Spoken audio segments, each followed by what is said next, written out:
Welcome to the Atlanta Ice Forum for Georgia Tech's last home weekend of the 25-26 season as the Jackets host the Duke University Blue Devils.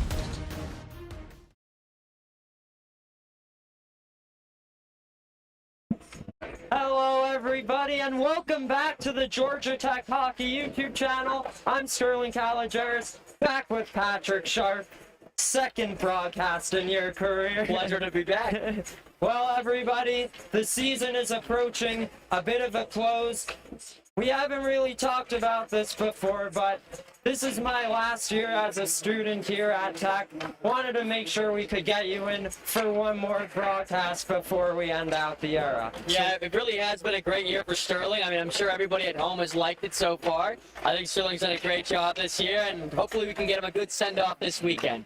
Oh, thank you so much. We want to do the same for you. Also celebrate your career a little bit. It's senior night tomorrow. You are a senior. So we'll do a little bit of that along the way as well.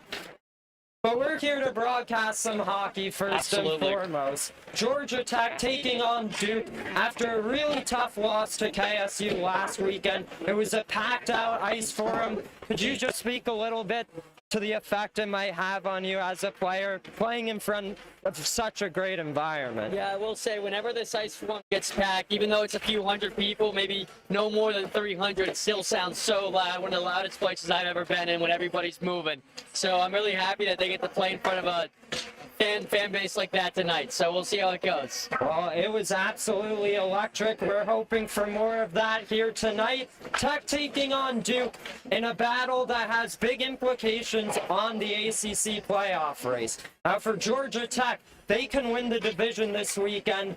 Honestly, we're not too sure if they need 2 wins or 1.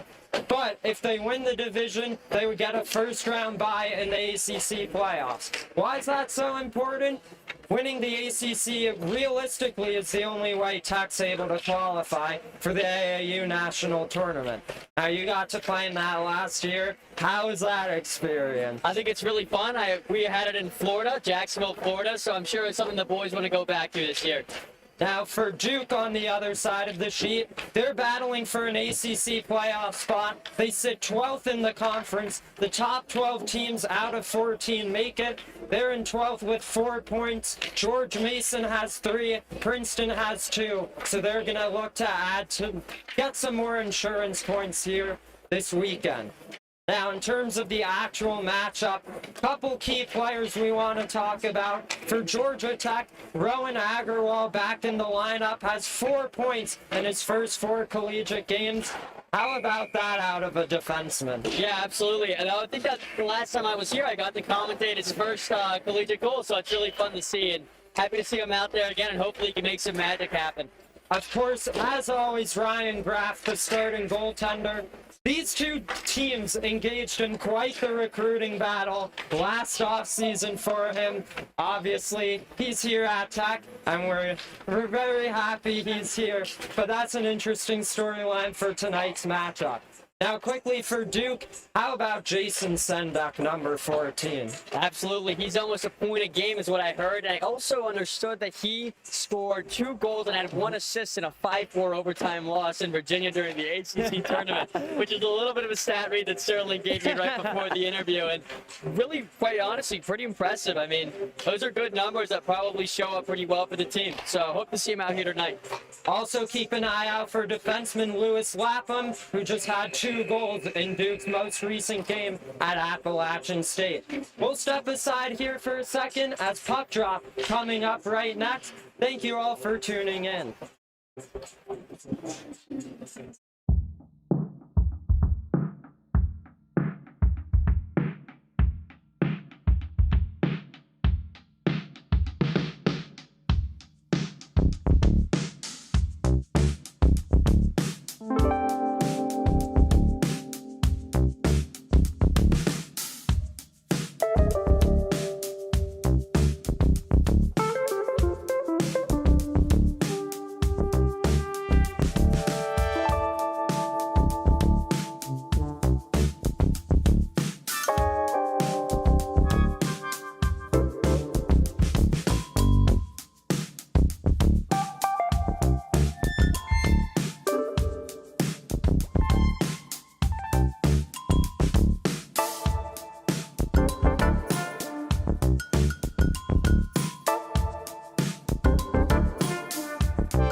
Liam Byrne. Starting at right wing, number 14, Jason Sindick. Starting at center, number 25, Max Honeybone. And in goal, number 29, Daniel Foley.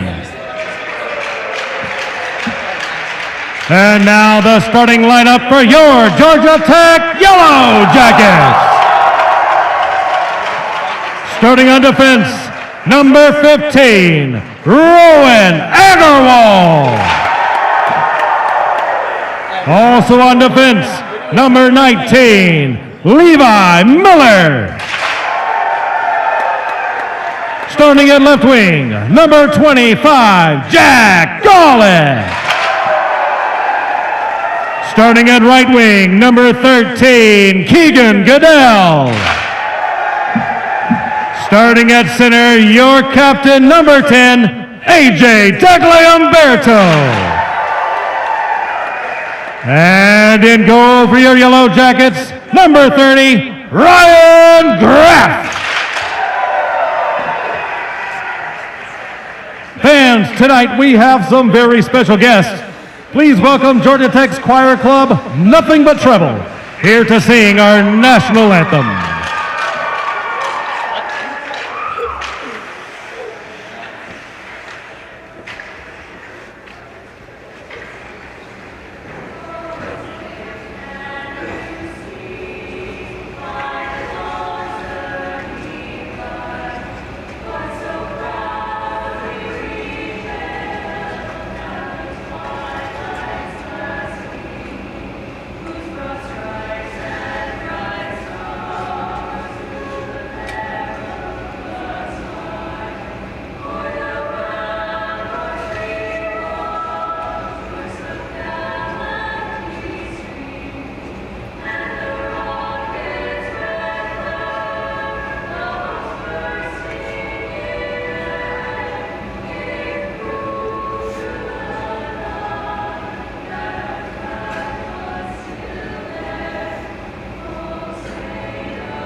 to playing up the near side. Instead, drops it off to Alex Sudman.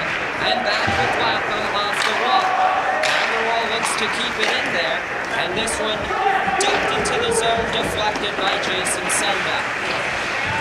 Sendak looking to retrieve that one. It's Golick for the Jackets. Banks it off the wall at the right. Blackbone and a right pad save made by Grab. Now at the left point, Jack Whitmore there. In down low, but look to connect with Sendak and back the other way. It's Agarwal slowing down the play.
Georgia Tech bench minor penalty for too many men on the ice, served by number 25, Jack Golick.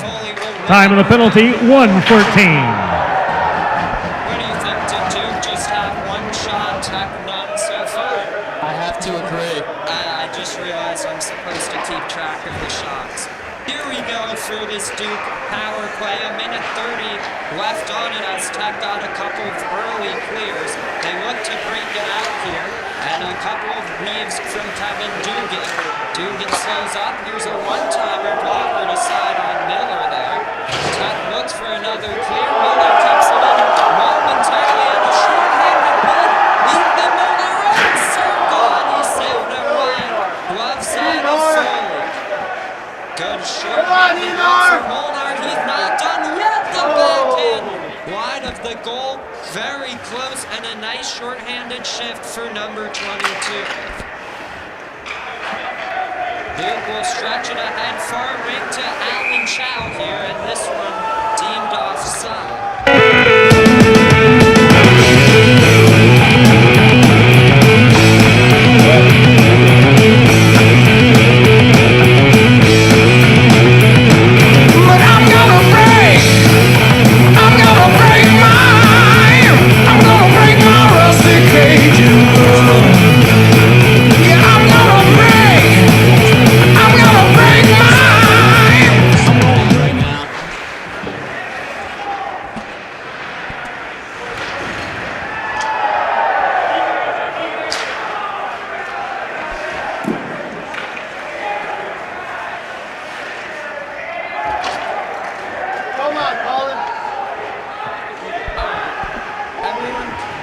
Please let me know how the audio's doing, if you could hear me or not. That would be great. So Duke with 20 seconds left on the man advantage. They get it to the right point with Sendak there. This one going to be cleared by McLean Boyd. That was a fantastic effort from Liam Byrne to keep it in, but it's Chambliss with Keshner driving tape to tape. Doesn't get a shot away. That will kill the Duke Yellow Jackets, full strength. And it's Andrew Zhang right. Truly a bit of a disappointing power play from Duke there. That's something where they probably would have accomplished a lot more than what they did. They got a couple of nice looks, but honestly, Georgia Tech had the better ones to beat the ball or short-handed. That's pressure on streaming that plays. Yeah, that's something they do the penalty kill versus power play. Absolutely. We'll see how they respond at 5 on the side here. It's definitely Alberto attacking on Brett. This tie up won by Duke. And they'll look to send it ahead. Back in Tech's control with Lee and now Miller. Jack Golick will look for Goodell. It's Dudley Alberto instead. Left circle drops it off here. Golick looking to corral it. ends up below the goal line. For Duke, it's Luke Brandon. Has no play of tape to take there with his winger, and now a little chance for Harry Pratt. Skating with that puck is Alex Singh. Tries the toe drag and look to split through the defense. Back with GT for now, and now at the line shot, one-timer there. You never represent me. You don't know why I can be a good boy. When I'm racing wrong, 'cause I wanna make it. Someday, I'm a $1 million baby. Don't know why you never represent me. You don't know why I can be a good boy. When I'm racing wrong, 'cause I wanna make it.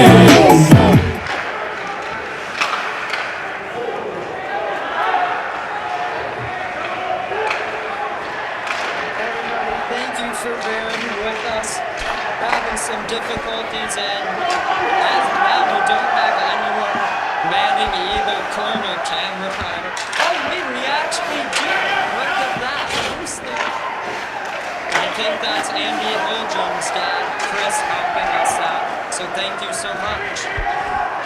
All right, Duke in the offensive zone, going down. There is Alan Chow, and the puck available, and a couple players skate. They look to work it towards the net, regrouped by Joshua Lee, and sent ahead towards Greg Stecker, but there's a penalty behind the play. Don't do it like that. Don't do it like that. Well, I love you, baby. Don't do me like that. Don't do me like that.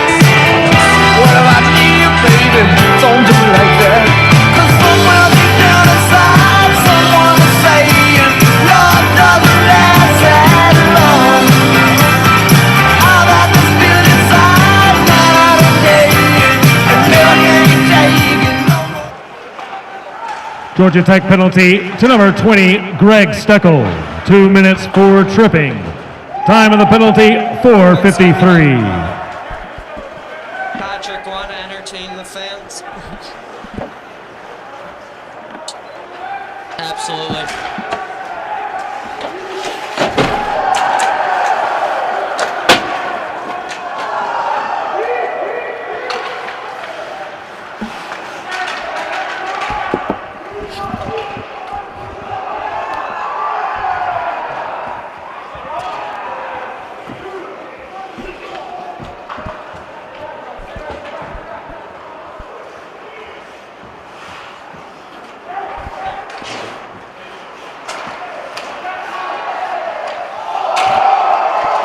What a good move by Colin there to get the puck out.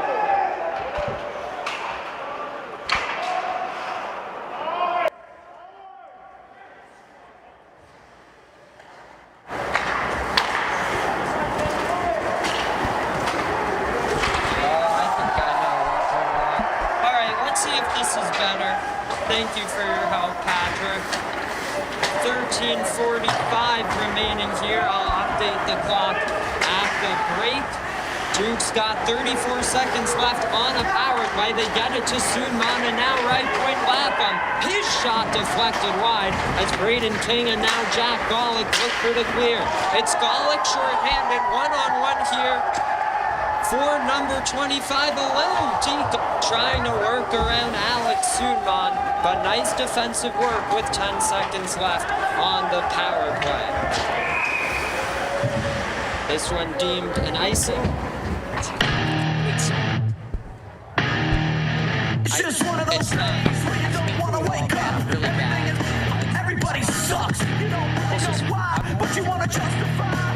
And someone's head off. No human contact. And if you interact, your life is on contract. Your best bet is to stay away, mother. It's just one of those days. It's all about the he said, she said.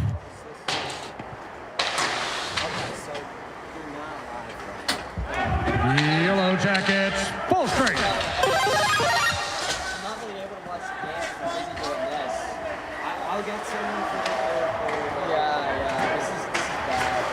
Is it okay, or should I try and mix this? No, I figured it out now, but I'm just not good at it. You can't do this and also do commentary. sure I was getting frustrated. Yeah, and I could barely even see the damn thing. It's too high up. It's at quarter setting.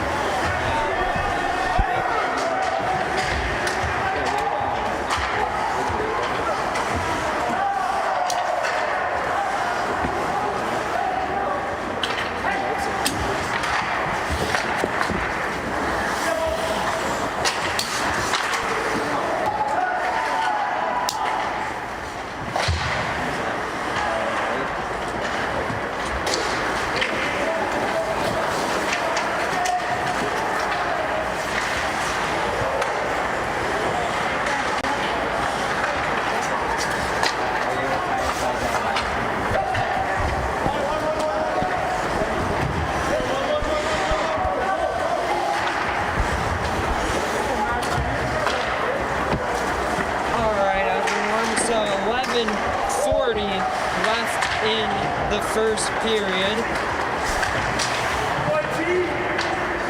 Patrick here has been working the camera too. We'll get somebody coming up so you could hear more from him. For now, it's Lee with the shot and a big rebound. Cleared away for the moment, and another stick to side by Foley. Tech still in control with Lee at the line. His shot deflected and moved the other way by Charlie Bonds. Lee D-to-D with Boyd here, looking to get it back to Lee. Up ahead off the stick. This one gloved down by Miller, and a hand pass called. This Georgia Tech team's had a lot of good opportunities so far. Just haven't been able to cash in, but I'm pretty confident that sometime soon we'll be able to see a lot of goals start streaming in. Likewise, I think if you look at the standings coming into this one, I don't think anyone would really expect a super back and forth battle, at least to start off with, but Duke has had a ton of really good looks in the offensive zone. We'll see if they could keep it going. A tight angle shot there from Agrawal goes to the far side with Levi Miller, and behind the net of Foley picked up here by Alex Sumo. His backhand towards Sendek, nearly connected but not quite. And it's Greg Steckel below the goal line. Will connect with Levi Miller. Miller going for a skate far wing, dishes it ahead. Agrawal joining the rush as Connolly driving. His shot wide of the goal. Teschner looking to test Foley, who passes it Calling well. my phone like I'm locked up non-stop. From the plane to the helicopter, yeah. Cops pulling up like I'm giving drugs. Nah. I'm a pop star, not a doctor. I'm a pop star, not a doctor. Watch her, said she rep a Really whole quick, different block, Thumbs so Up I Diner blocked keeps her. the Busy tradition at the of the crib neighborhood cooking diner salmon with alive the in lobster. Atlanta. If we Stop talking by their joints, it's just me Marietta and Street dinner. location right behind the Georgia Tech Campus Recreation Center today. Here's a shot stick out of play by Ryan Graff with exactly half the period gone.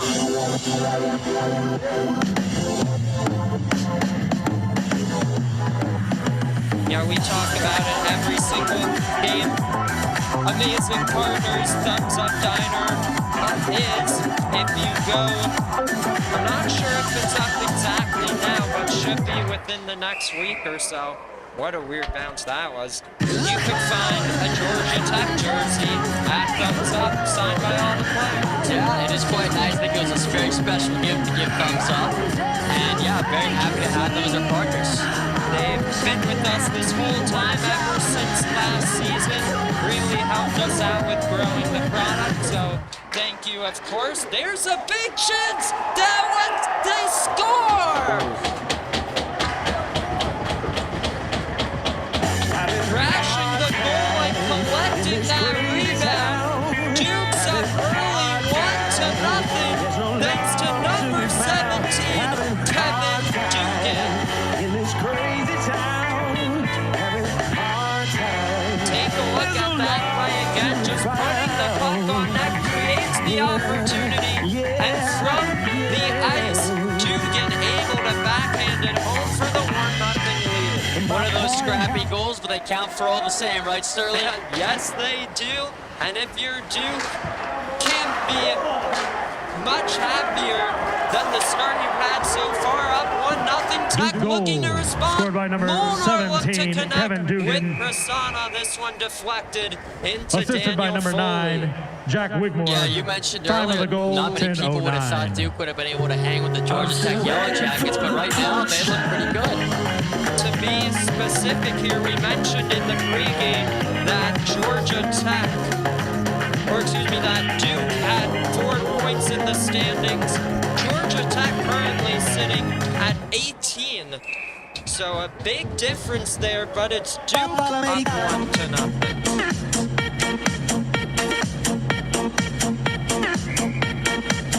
Thank you all so much for your comments.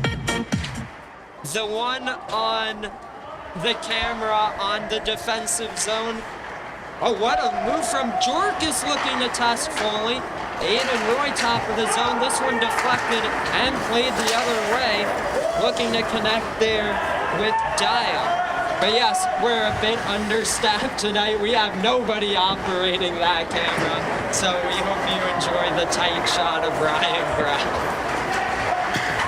Molnar weaving through, looking for the shot. It's Dorcas putting it to the slot as Duke looks to clear with Harry Pratt. And now back the other way with Alex Ben. Here's Daya putting it in deep. Braden King gonna retrieve as he has an option in Dorcas to his right. Duke back on it in the offensive zone. Look to connect with Daya there. Matt Shane looks for the clear and gets it. We're right back in Blue Devils control. Luke Brandon's pass doesn't connect, and that's going to be an icing on the Blue Devils.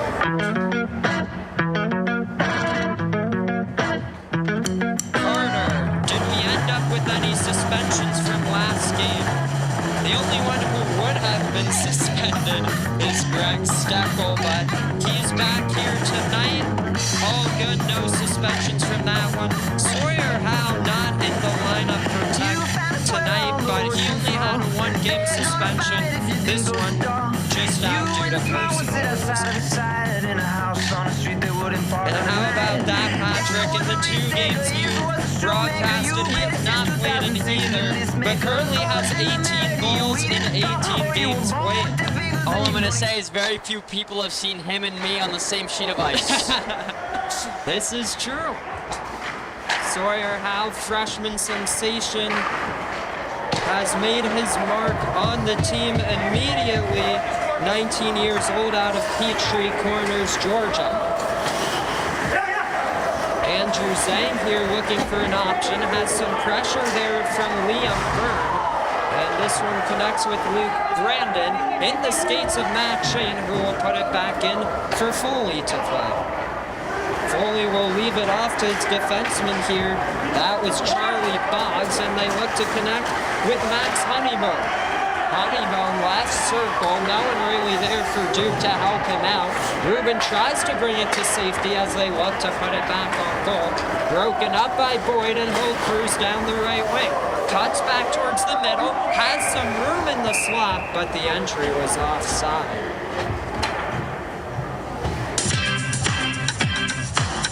From St. Louis style ribs to legendary mac and cheese, Community Q brings home style barbecue, just a short drive from campus. Swing by or call ahead Wednesday through Sunday from 11 to 8. 'Cause I'm not sleeping.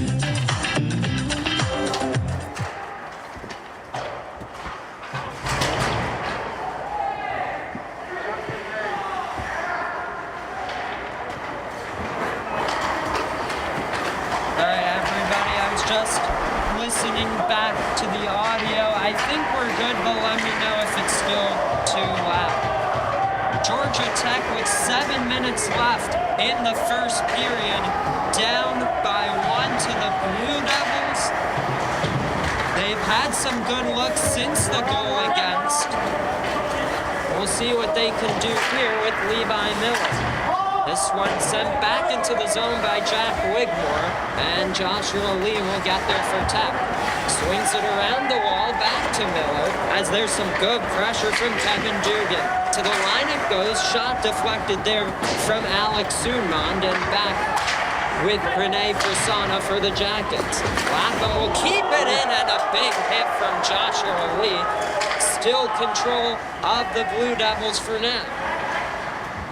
We saw a massive hit from Joshua Lee at the Savannah Hockey Classic against FSU at the end of the first period. He has been laying the body as of late. Absolutely. And after that first rush early in the game, I have to say, I think he's my most standout player of the game so far.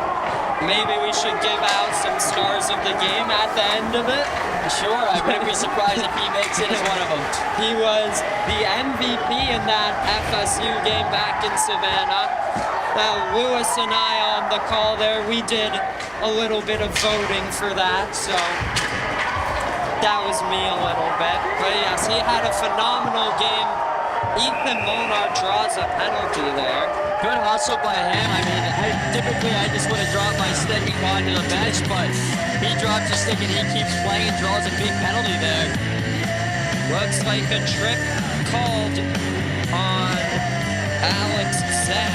Yeah, certainly one of those that Duke doesn't want to see happen too frequently, right? A guy without a stick and you still trip him, that's a little bit tough, but the Jackets are now on the power play. We'll see if they can convert here.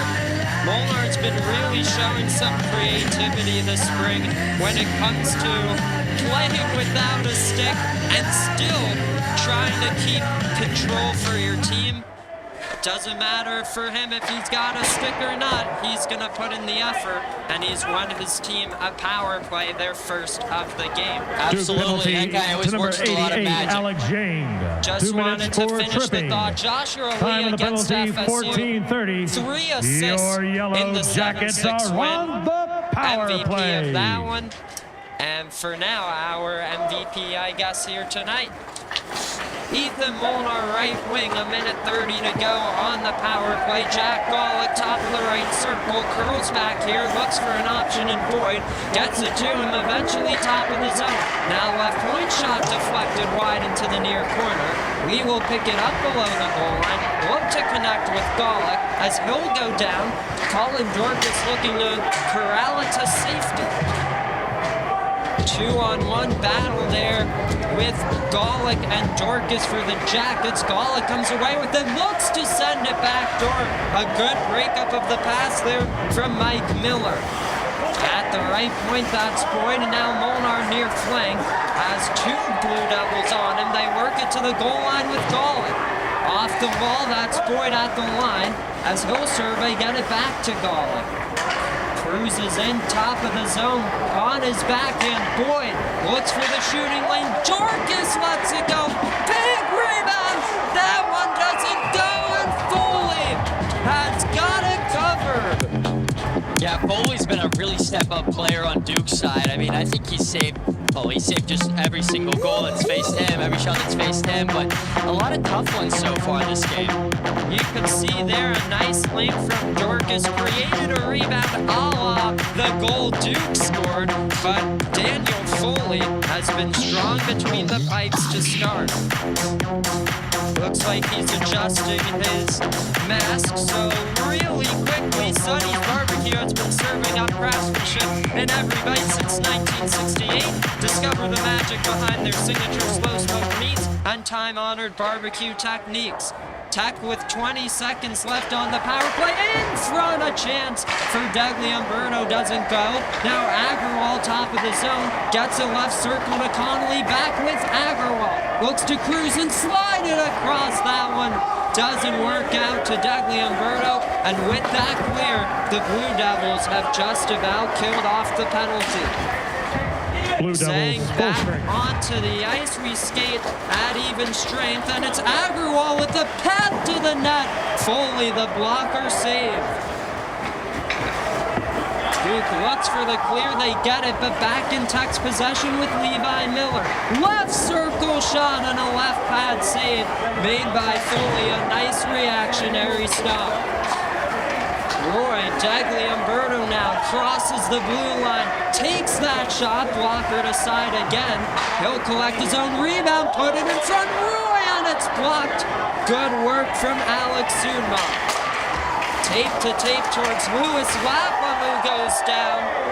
No penalty on that one. We talked about him in the pregame, and you see now why he's able to contribute to the offense. Seems to always be joining the rush. Yeah, what a back and forth game we just saw there. That was really nice work by the Blue Devils. They've earned themselves a face-off in the offensive zone as a result.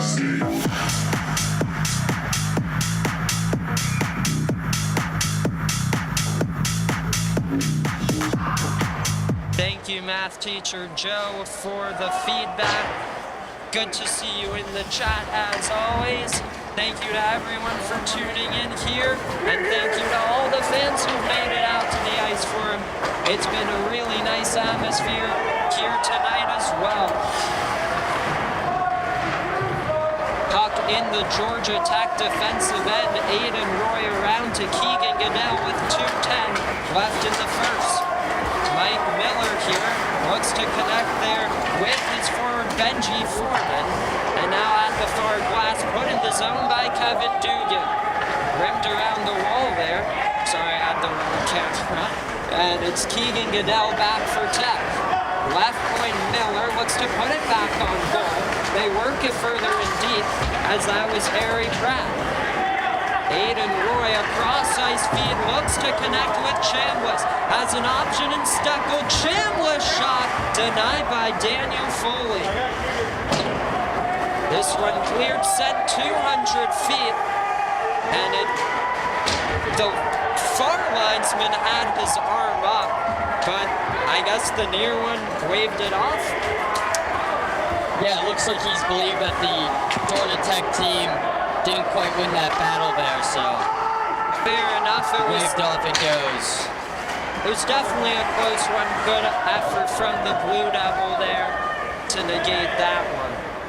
We've got a minute to go here in the final, or excuse me, the first period of play. Duke looking to enter the zone with Alex Ben. It's Keegan Goodell for Tech, and work to the defenseman Charlie Boggs. Up ahead, a one-touch feed back to Ben here. One back for Tech by Colin Chambliss, and now McLean Boyd. Connects with Greg Steckel momentarily. Boggs looks to swat it to safety. Lapham there to support him, and back with Zhang. That is Alex Zhang as Georgia Tech, number 42 on the ice, Andrew Zhang. Keegan Goodell looks to put it towards the net. Lapham gonna go with a burst of speed. There's a slap shot and a left pad stop made by Graff. Cullen Dorcas to Ethan Moore. Final 8 seconds of the first. Duke will put it back into the offensive zone with 3. After 20 minutes of play, it's the Blue Devils that find themselves up 1-0.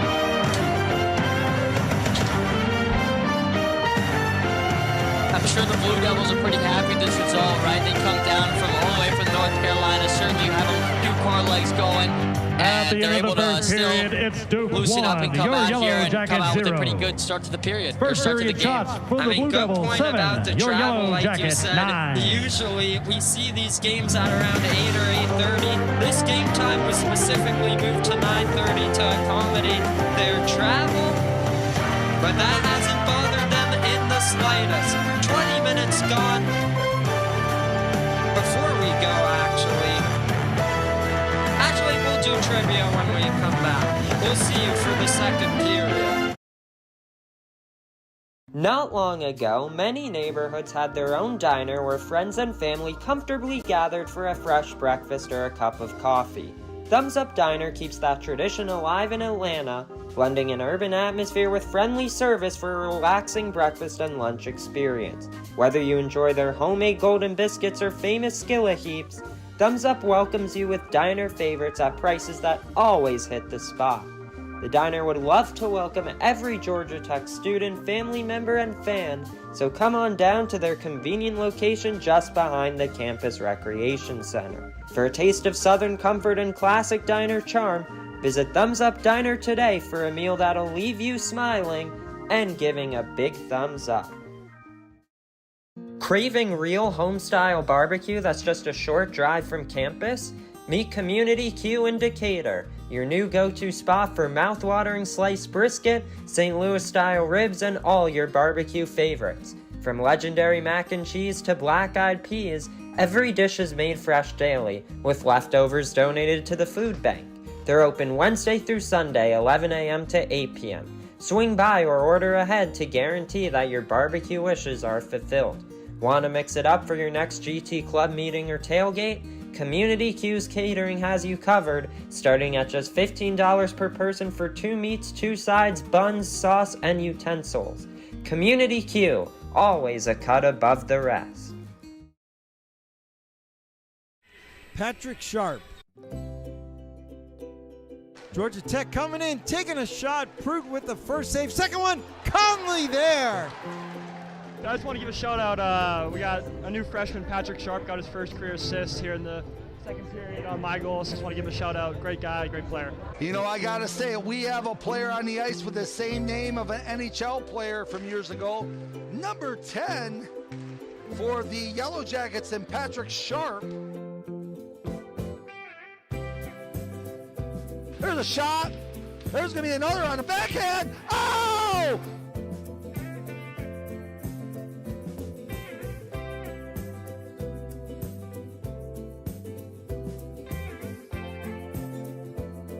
Sharp in the corner, moves it to Missouri, right in the slot, they score! That would be one Patrick Sharp assisting the Degli Umberto goal. A very nice assist, worked very hard to get that one. You know, it was a great time. I know Patrick Sharp, my good friend, and I, before the game, we shared just a happy moment in warm-ups, just messing around. So, you know, it's things like that you remember. You know, as I started my broadcasting career last year, he was always there for me to have my back. Just a fantastic teammate and an even better friend. Alright, not prepared for this one, but thank you guys for everything. I'm really glad to be out here. This has been a great opportunity to play some more hockey, and I wouldn't imagine another team to do it with. Thank you guys.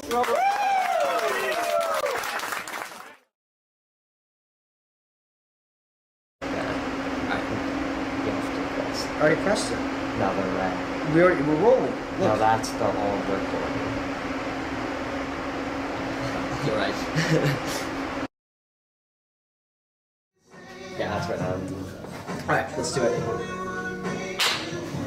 The best play immediately would be for the player with the puck to take a clean shot if he has it. However, if the goalie is square, he should move it across so that the backdoor player can take a shot and score. Beautiful. It's good, it's good. Also, I don't like when we came in so slow. With this? Do it again. I simply put the area in the slot and yeah, I'm like so low, it's so weird. I'm not used to talking like down. Alright. Alright, get set. Are we doing the same thing? Yeah. Yeah, sure, I'll say that to you. Am I just gonna say nothing? I just don't have live, just stand there. Right. Don't say anything. I'm standing right here, so if you don't mind. Just act really awesome. I'm staying right to the camera the whole time. Yeah. You just want to just conduct the interview right here. Conduct the interview right there. Just have me right here.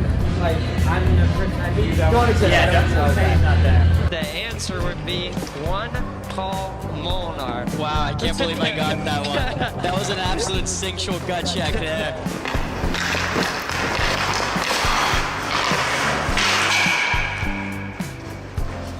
Alright, that's good. It's gonna be amazing.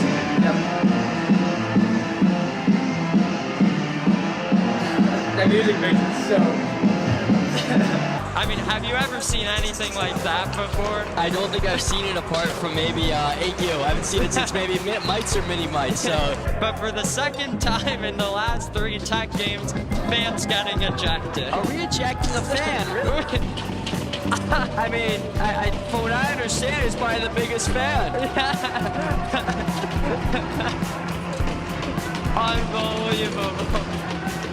And he's cheering on the crowd as he steps out. I don't know who that is, but God bless him. I'm Patrick, and this is Sterling. We hope you enjoyed it. Enjoy the rest of the game.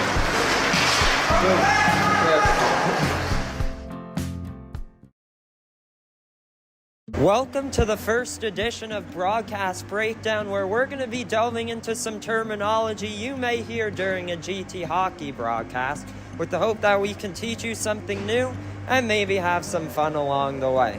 First word we're talking about is one I use quite often, the back door. Has Mazur behind him, gets around Herman, through a back door, they score! Generally speaking, the back door is the area opposite of where the puck is at that very moment. So if the puck is on the right side, the back door is going to be on that left post of the net. Oh, what a move by Augustine, has a man back door save, rebound, scores! Behind me is what is known as a 2-on-0 situation.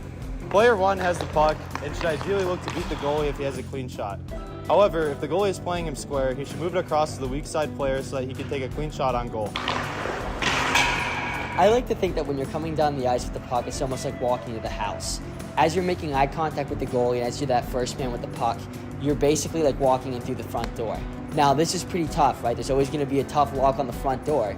But if you start looking at the back door, that opposite post where the goalie isn't watching, and hopefully you have a guy there, you're going to be able to pass it right to him and sneak in through that unlocked back door. Steven, you scored your first collegiate goal by driving to the back door on an odd man rush. What's your thought process in that situation, and how did it feel to put the puck in the back of the net? Yeah, it's obviously a very good feeling. You know, in that situation, you just work as hard to get to the back post. You know, at that situation, it's very easy to be lazy and stay up high, but you put in that extra effort. And I remember on that goal, I was telling myself, like, I know Keshner has the puck going wide, right? I was just telling myself, you know, just push to the net.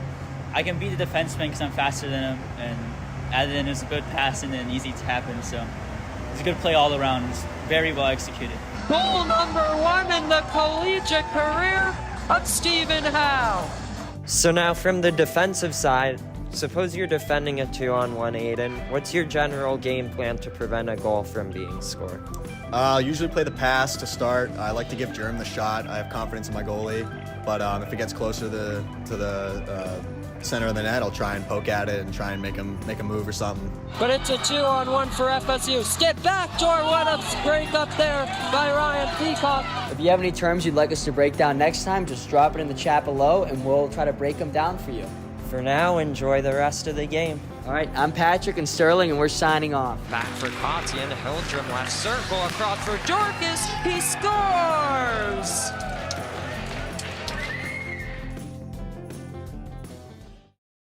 Welcome to another episode of Broadcast Breakdown, where we're talking about some words you may hear during a GT hockey broadcast. Today we're talking about an area of the ice with plenty of scoring chances, the slot. Sharp in the corner, moves it to Mazur, right in the slot, they score! Simply put, the slot is the area about 10 feet away from the front of the net, right in between the face-off circles, where the shooter has the best chances of scoring a goal, because the goalie has to have a very quick reaction time. The slot is kind of divided into 2 different areas, the high slot and the low slot.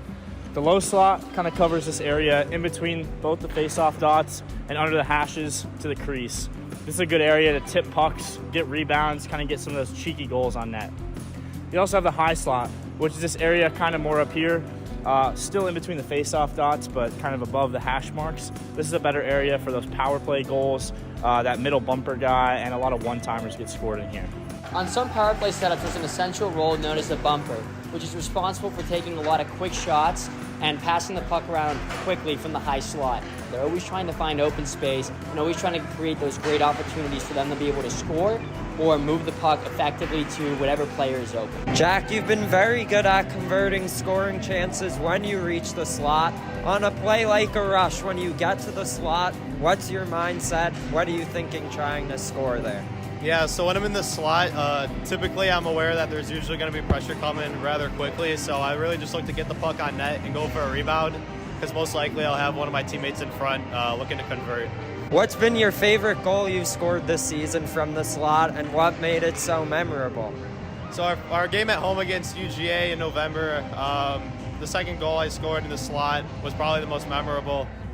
Just the way the play developed and the way my teammates got it to me, it was pretty special to put the puck in the net and then go celebrate in front of our fans with my teammates. Second of the night for Jack Golick, off the post and in. We talked about how dangerous it could be if forwards are able to get a clean look in the slot. What are some things defensemen like yourself can do to prevent the forwards from getting a clean shot? Yeah, so if he's getting the slot, all you want to do is step up if you can. If you're close enough, get your stick on the puck. If not, get down, block a shot, make a play, but really the best thing you can do is get your stick on the puck, maybe direct it off into the netting if possible. So in a situation when a forward is screening the goalie in the slot, how are you able to balance breaking that screen with preventing the forward from getting a clean look? Right, so first thing you want to probably do is box him out. And then if you can get to the puck, get up to him, but if not, the main thing you want to do is box him out and let our goalie get a clean look and not get screened. Clean look for Brendan Germano. He's able to glove it down. We hope you enjoyed this edition of the Broadcast Breakdown. Let us know if you have any other terms you would like us to break down in the comments for next time. I'm Patrick, and this is Sterling. We hope you enjoyed it. Enjoy the rest of the game. Douglas Umberto is looking for a deep. Threw it in front and a stop by Ryback. The energy again kind of like transfers from the fans onto the ice and onto the bench. Especially, I know against the DJ game, like the band came out, the rec came out. Those are just like super cool experiences I didn't think I'd ever have. And I know this year we're gonna try and get like more specialized, like themed games to kind of make the atmosphere like that every single week, which I'm really looking forward to. Being able to play at the Cooler again was pretty cool too, especially with the recent news of it closing down, which is pretty sad. But being able to play there one last time at a new level, at a collegiate level, was a lot of fun. Get to see some hometown friends and some people that I knew from the program being able to come out and watch that game at the rink was a lot of fun too. Watching him score coming down the right side of the ice, going to the middle, putting it in the net. I think he got a pass in the slot or whatever it was. It was just incredible to watch. I was super thrilled for him. I mean, obviously we didn't get the job done, but if there's one positive from that night, it was watching him get to score his first goal. A lot with respect to the playoffs for the College Hockey South and getting a bid to the Fed Cup. So a very, very important game. Georgia Tech coming in, taking a shot. Pruitt with the first save. Second one, Conley there.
Welcome back to the second period.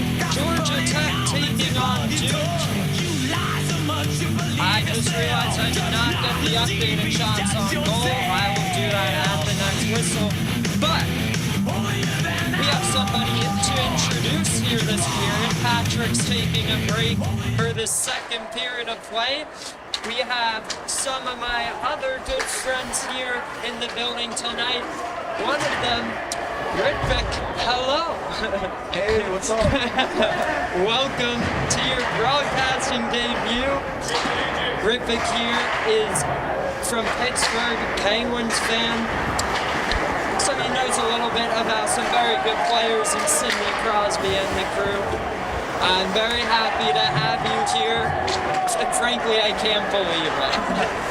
I'm so excited to get the opportunity to be up here. It's been amazing watching you do all these broadcasts for so long.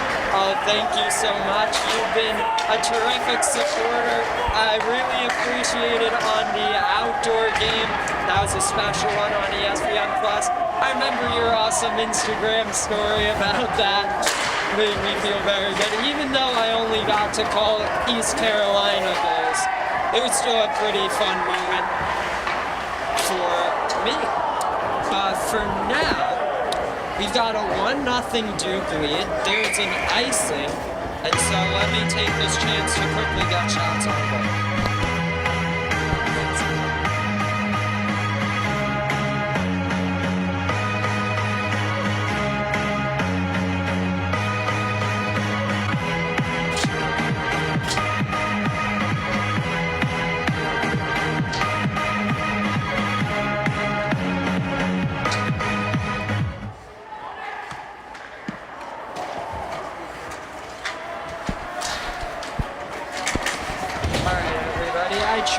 my best with the manual shot keeping.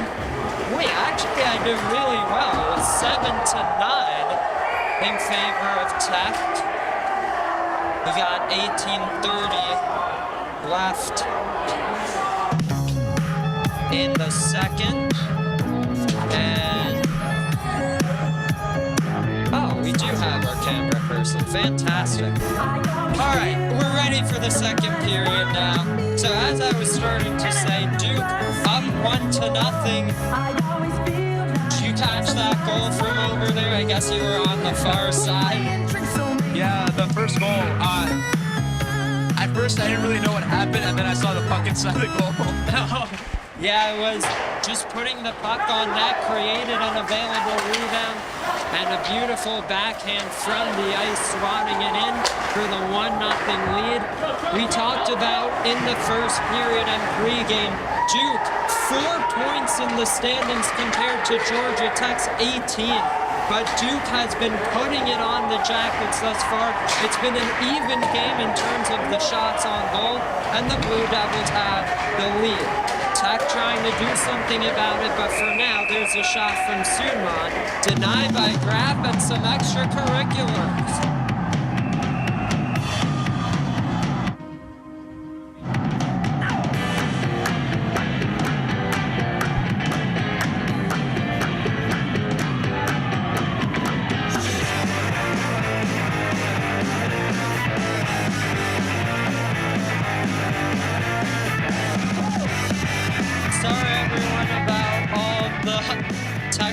Difficulties. We tried fixing some settings from last week. I guess that has presented problems in itself, but let me know if the audio is clear. Now the fans just chanted goodbye, but I don't see anyone in the box. No one got suspended. I was looking at my laptop, so no idea. These fans seem to be very passionate today. Oh yeah, Steckel's shot denied by Foley. The rebound picked up by Zhang, and back the other way with Alex Ben. Tight angle shot, that one off the side of the net there, as Georgia Tech looks to keep the pressure going with Keshner. Below the goal line, a centering feed pops into neutral ice, and now Graff gonna play it in his own end. But hopefully you can hear the crowd, because unfortunately you could not on last week's broadcast. But the fans are riled up here tonight. It's created a very nice atmosphere. Of course, last weekend was unforgettable. Kennesaw State walked into this building, escaped with a 4-1 win thanks to a 3-goal third period. Tech looking to break it out here. Steckel on the near wing. Looks to drive to the net. Cuts to the slot. To backhand. Scores!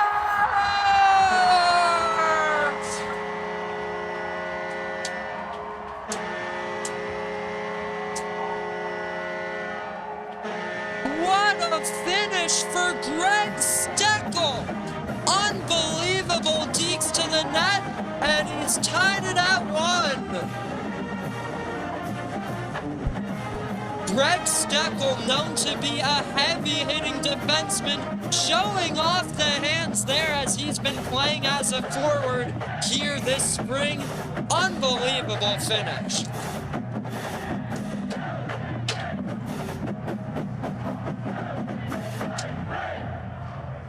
Yellow Jackets Let's goal. get the call Scored by from number Blake. 20, Greg Steckel. Assisted by number 27, Sean Connolly. Time of the goal, 3:20. So you heard there, Steckel with the goal, the transfer from the University of Georgia. It's his 8th goal and 9th point of the season in 21 games played. Quite impressive for a defenseman. Now Duke looking to respond here with 16 minutes to go. It's McLean Boyd connecting with Matt Shane. Duke moves it to the defenseman, and now ahead with Jason Sendek. It's Sendek far circle, looks to put it in front, Nothing doing there. Some good pressure, and we've got a penalty behind the play. An interference call, I believe, on Colin Chambliss.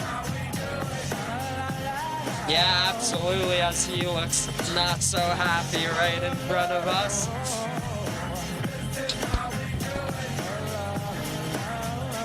Terrific. How about that goal? How about that atmosphere from the fans on that? That was amazing. Like the play, the breakdown, just seeing it, and then just the explosion from the fans. Like I feel like they've been very passionate today, and it's been really good hearing them, you know, yelling, screaming, and chanting all game long. And I guess not this period as you're up here with me, but you've contributed to that as well in the first. Looks like we might have a second, and so Thumbs Up Diner blends Southern comfort with classic diner charm. They're proud to serve Georgia Tech students, families, and fans with great food and a welcoming atmosphere. Now, we've been to Thumbs Up quite a few times. Yes, we have. Some some really amazing food, actually. Like, every time I go there, I love the French toast. Oh, I've talked about that on the broadcast myself. Really good, super good prices. Of course, they are partners, but genuinely as well, I've been going there even before they were partners. Just a great establishment right behind the Tech CRC. And as we said in the first, if you stop by soon, perhaps you will see a signed GT hockey jersey there as well. A minute 35 to go on this Duke power play. Degliumberto short-handed into the glove of Foley, and he'll hold on to that rebound.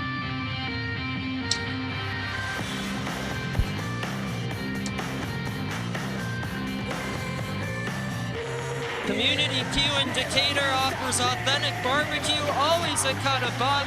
Come hungry, Yellow Jacket fans, and share the flavor with family and friends. So a good short-handed rush for the captain there, AJ Degliumberto. The referees. Actually, I'm not too sure what that was about. All the referees were just standing there, not really communicating, but alas, we'll have this draw underway. Degliumberto wins it, looks to stick it towards the net. Foley will steer it aside, and it's Louis Lapin behind his own goal. Or excuse me, Lapham. Sudmond across ice feed. It connects there with Alan Chow. Right circle, gonna curl back and look for an option. Top of the zone, it's Sudman. A minute 08 left on the power play. Left circle, slides it across. Levi Miller looks for the clear. That one unable to be held in by Chow as he'll look to regain entry. In the slot, give and go. Chow just sailed it high. What a chance that was. That really was. One-on-one with the goalie right in front. And unfortunately for him, did not get it on target. Was looking for that upper corner most likely. But Duke still in control. Now backhanded to safety, forcing Foley to play that puck. He'll leave it with Sudman here. Degliumberto, the main forechecker for GT. Finally, they'll get the breakout going with Sendak.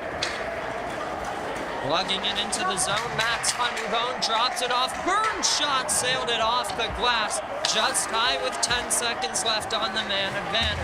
Sudman looks to connect with Sendak. Sudman will pick it up on his backhand, now forehand. Levi Miller looks to bring it to safety. Colin Chambliss out of the box, back in Duke's control with Louis Lapham. Good poke from Jack Golick there. And here he'll go left wing. Looks for the shot. Foley the glove save. And he'll hold on. Jack Golick, last year's leading goal scorer for Tech. Scored last weekend against KSU for his 8th goal in 4 games played against the Owls. Currently, 14 goals, 11 assists, 25 points in 21 games played.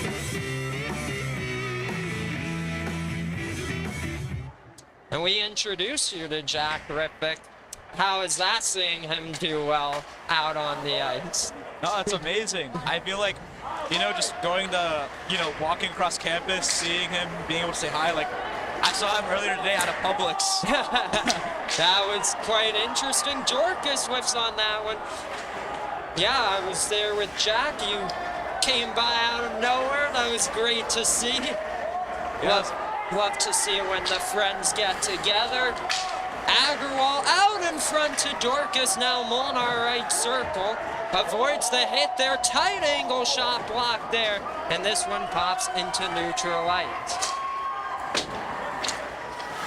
But yes, I know Jack really loves all the support from everyone. Loves seeing you. It was a very fun situation today. There's a feed backdoor looking for Golick. That one from King broken up there by, I was gonna say Molnar. That's the Jackets 22. Braden King gets it for Tech as there's a big hit with both parties going down. At the left point, there's a shot deflected just wide. That was Mike Miller taking the initial shot. Golick will get it to Molnar. Across ice feed, Dorcas works around the defenseman and Miller. Staying with it at the right point. A hit from Miller on the back, no call though. Tech will keep it in with Golick. Now Duke's control. Luke Brandon sails it ahead. This one all the way down for an icing. Taste the tradition at Sonny's Barbecue, where every bite is crafted in-house every day. With family bundles and kids eat free days, Sonny's makes it easy to fuel your crew all season long.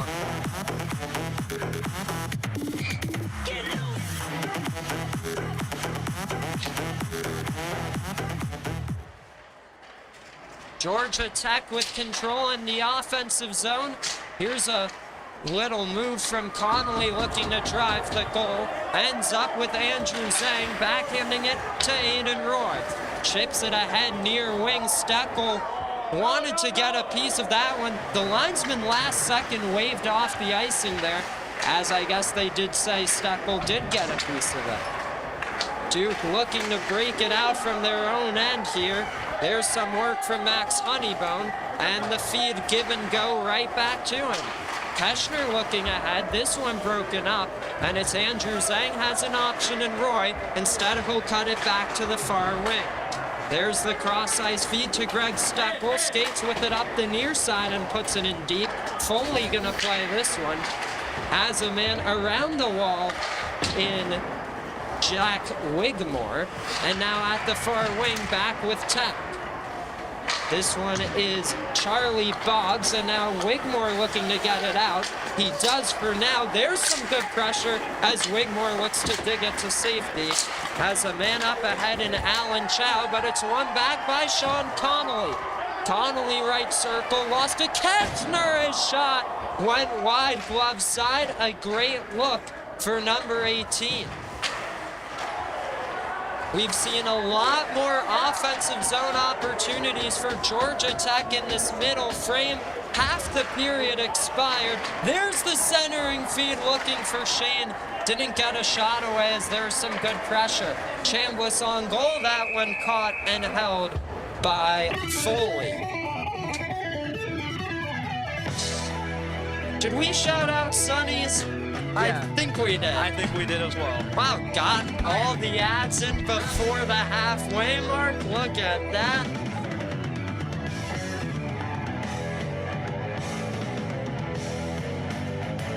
Thank you all so much for your comments. Hello, Dad. Great to see you. Thanks to my family for tuning in and your support as always. Mr. Miller as well. Carter, hope you're feeling better. Great to see you in the chat. McLean Boyd left point, gets it to Chambliss, looks for the backdoor feed and a great sliding block by Honeybone. Chambliss and Rubin there for Tech. It's gonna be Boggs and I believe Honeybone. There's some extracurriculars ensuing. You gotta keep them separated. Daniel Foley gets in the mix as well. We don't usually see that out of goaltenders. I guess there was some incidental contact along the way that incited that one. Now, lots of people love to watch this sport due to the extracurriculars and all the feistiness. Do you hear that pop from the crowd on that? Yeah, that was amazing. I can't lie. Personally, when I play NHL, right, my favorite pastime is getting into these fights, dropping the gloves. Oh my goodness. I brought that up to Jack. He said he does the same thing. I'm not on your team with that. I just want to play some hockey. Looks like we've got offsetting penalties here as the refs discussing what just happened. But we like to thank everybody for tuning in on YouTube. All the great people who made it out to the ice forum today. Really makes these games special to have all these fans in attendance. So, we've got a bit of time to kill for now. Have you checked on the Penguins this season? I've been keeping up a little bit. You know, the Steelers, not so well, you know, Pirates, so Penguins have been my go-to team for the past few years. And I know they've been winning a lot of games with a good goal margin recently, so I've been pretty excited about them. Oh, they have been very hot, which scares me as a divisional rival fan. We just saw Colin Chambliss get thrown out of the game. Looks like they're going to be doing the same for Max Honeybone as well. Both players were sent to the box, and after further discussion, their nights are done. We'll get the call from Blake soon enough to figure out exactly what that call was. Now, there is a Georgia Tech power play listed on the board. In the box is Alex Ben. So, interesting situation that they get one more Duke penalty than Georgia Tech, but Tech will take it as it's their second of the night as compared to Duke's 3 already. A big opportunity here to continue to test Foley, who's been very strong between the pipes thus far. Colin Dorcas to take this opening draw of the power play. And the linesman will say, let's do it again. Dorcas against Sendek. Both very productive playmakers for both teams. Power play underway here. McLean Boyd, top of the zone, takes a shot through traffic, blocked in front. As Boyd's gonna get right back to his own puck. Goal line, Golick back for Boyd. Walks the line and it's Lee. Give and go with Boyd. Right back to Lee, right point now. Hit shot, big rebound available. Foley got enough of that one though. It's Dorcas at the far flank. Now Lee, left point with Boyd as he bobbled that pass. Golick near side, goes down, draws a trip. And so a 5-on-3 situation coming up. Looks like he was a little shaken up by that leg-on-leg contact. Looks like he's skating all right. Obviously, we hope he's doing very well.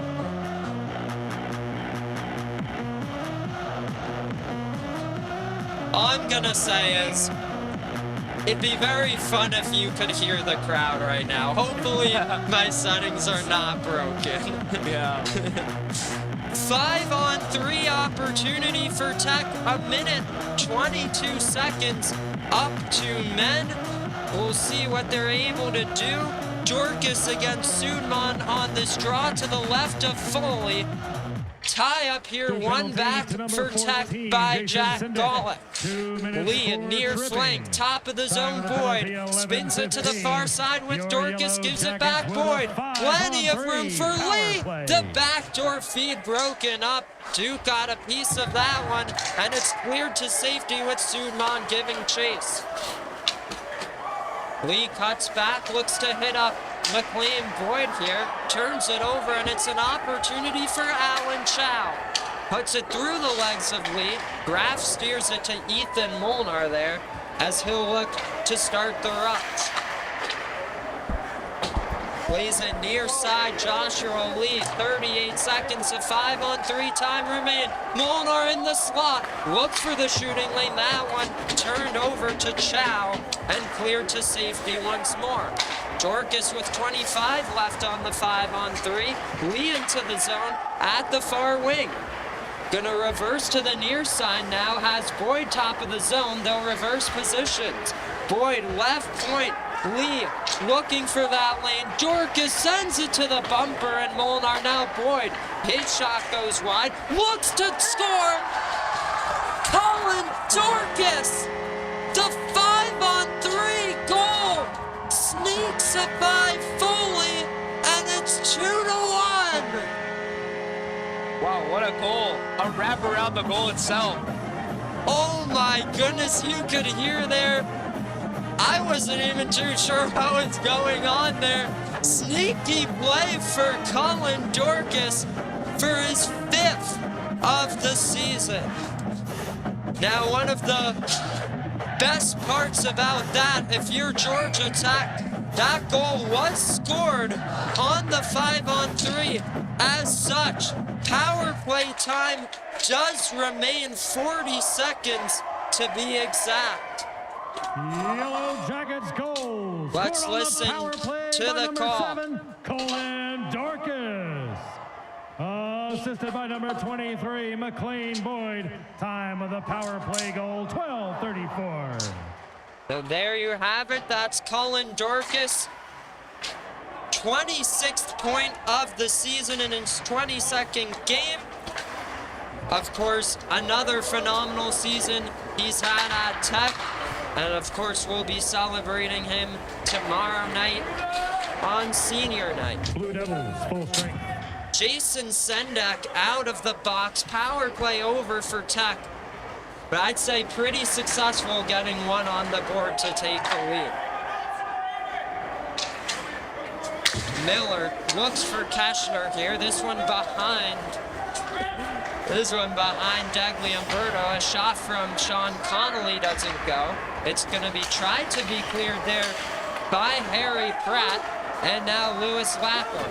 This one deflects off the ceiling here at the ice for him, and so a stoppage of play. We tend to see that a lot here with this low ceiling. Yeah. You know, one thing you keep mentioning about the atmosphere, it's been truly amazing, and I love how more lively, like they've just been getting more and more expressive as the game goes on. The fans are really, I guess, matching the development of the game in their energy as well. Good note on that. Now, usually when it comes to low ceilings, it often gets talked about in the NHL that the rinks with low ceilings tend to get quite noisy, and I'd imagine that plays a factor here. Battle behind the net of Foley, picked up by Goodell, and now Prasanna. He gets some pressure there from Alex Zhang as Duke looks to clear it to safety. Up ahead there, that was Ben. Zhang off the wall, off the linesman, and a huge hit from Keegan Goodell on Alex Zhang. Goodell laying the body there. It's Mike Miller for Duke. Looks to get something going. Little saucer feed for Daya. And a one-touch feed ahead to Ben. Glove down by Dorcas as he'll enter the zone right side. Looking to work around his man there. Prasanna below the goal line. Duke clears it to safety. This one going towards the goal line. And it does have enough on it for an icing. 5:03 left in this middle frame. You know, it was 1-0 after one, and then you got up here. That's all I'm gonna say. Yeah, it definitely feels like Georgia Tech's been playing way more aggressive this second period. They've had some nice adjustments probably in the locker room, and it's paying off here thus far. Steckel in deep. Connolly there trying to dig it free as well. Steckel looks to wrap it around. Foley held his post that time. They look to put it backdoor towards Connolly. Now Joshua Lee. Lee puts it in front, Keshner. Sean Connolly, top of the circle. Big rebound available, and I think Foley might have gotten a piece of the poke with his left pad. That one took a funny hop nearly towards the goal. It's Steckel in deep, now down low Lee. Good breakup of the pass. They try to stuff it on goal. Foley held his ground, and the Blue Devils look to bring it the other way, but back with Sean Connolly. Luke Brandon here, ahead, slugging that puck and chipping it into the near corner is Alex Ben. Joshua Lee.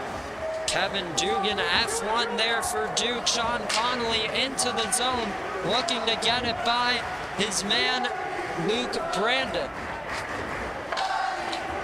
This pass from Sudman off the leg of his intended target. Boyd chips it on goal.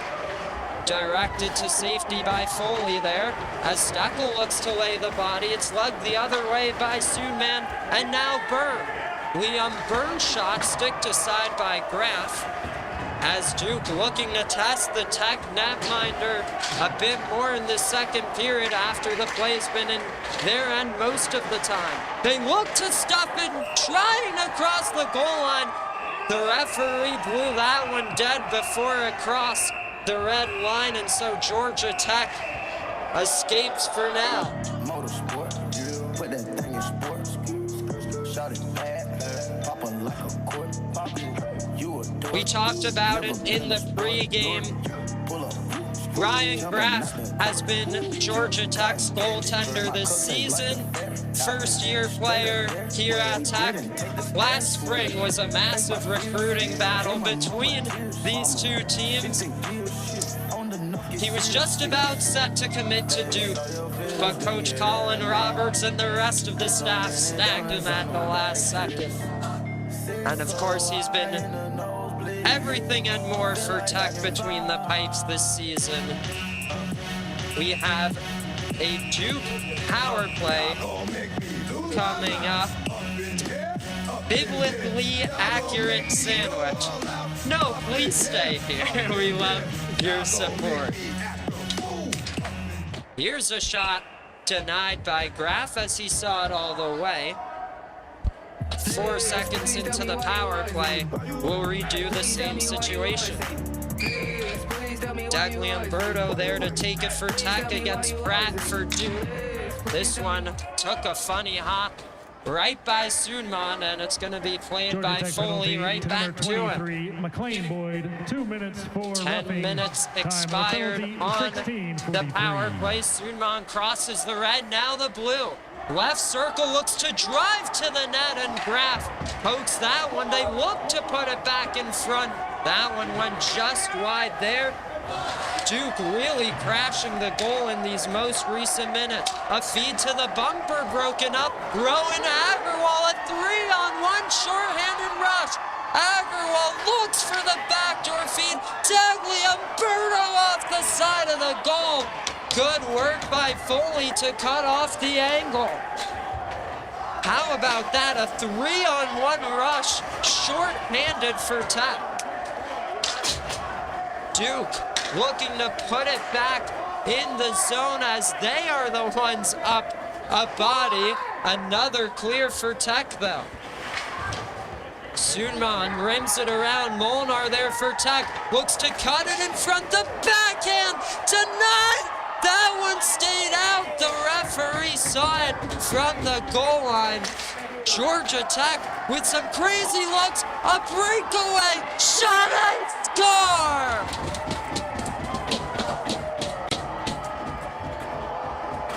After all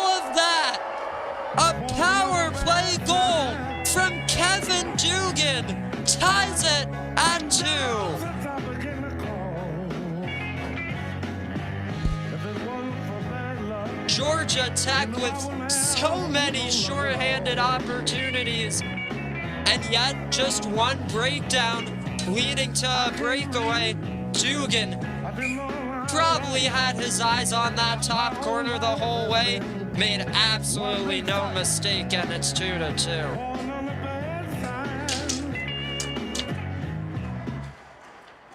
150 left in this middle frame here.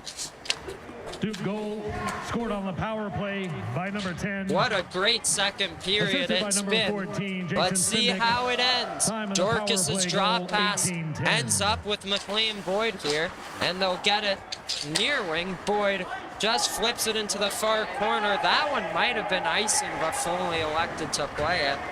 Now Cullen Dorcas will get it to Lee as he'll cut it back. There's some pressure there from Boggs. Molnar at the goal line, looking to wrap it around perhaps. There's a backhand denied by Foley on Golick. And a nice couple saves there. 1:06 left in the second. And so the period's almost up. What did you make of this experience? Oh, it's been an amazing experience. The game's been so tight, and they're going back and forth, trading shots. They're keeping it very competitive, so it's very enjoyable. Some great hockey here tonight. Hockey night at Georgia Tech. The last Friday night matchup of the regular season. Tech wins this draw, works it to Leroy Point, was looking for a deflection, ends up with Tessin Daya. Golick looks to keep it in the zone, but a good poke check there from Duke. Lugging it the other way, that's Alex Sang, but Golick knocks him off the puck as he'll curl back and look for an option.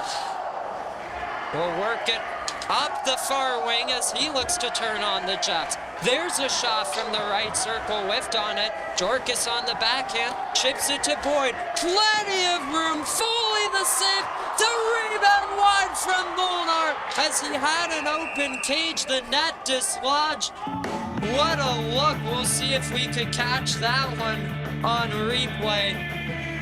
McLean Boyd just cruising in, generates that rebound. Molnar had the open net. As you saw, the desperation save attempt from Foley just could not put it on target. 25 left in the second.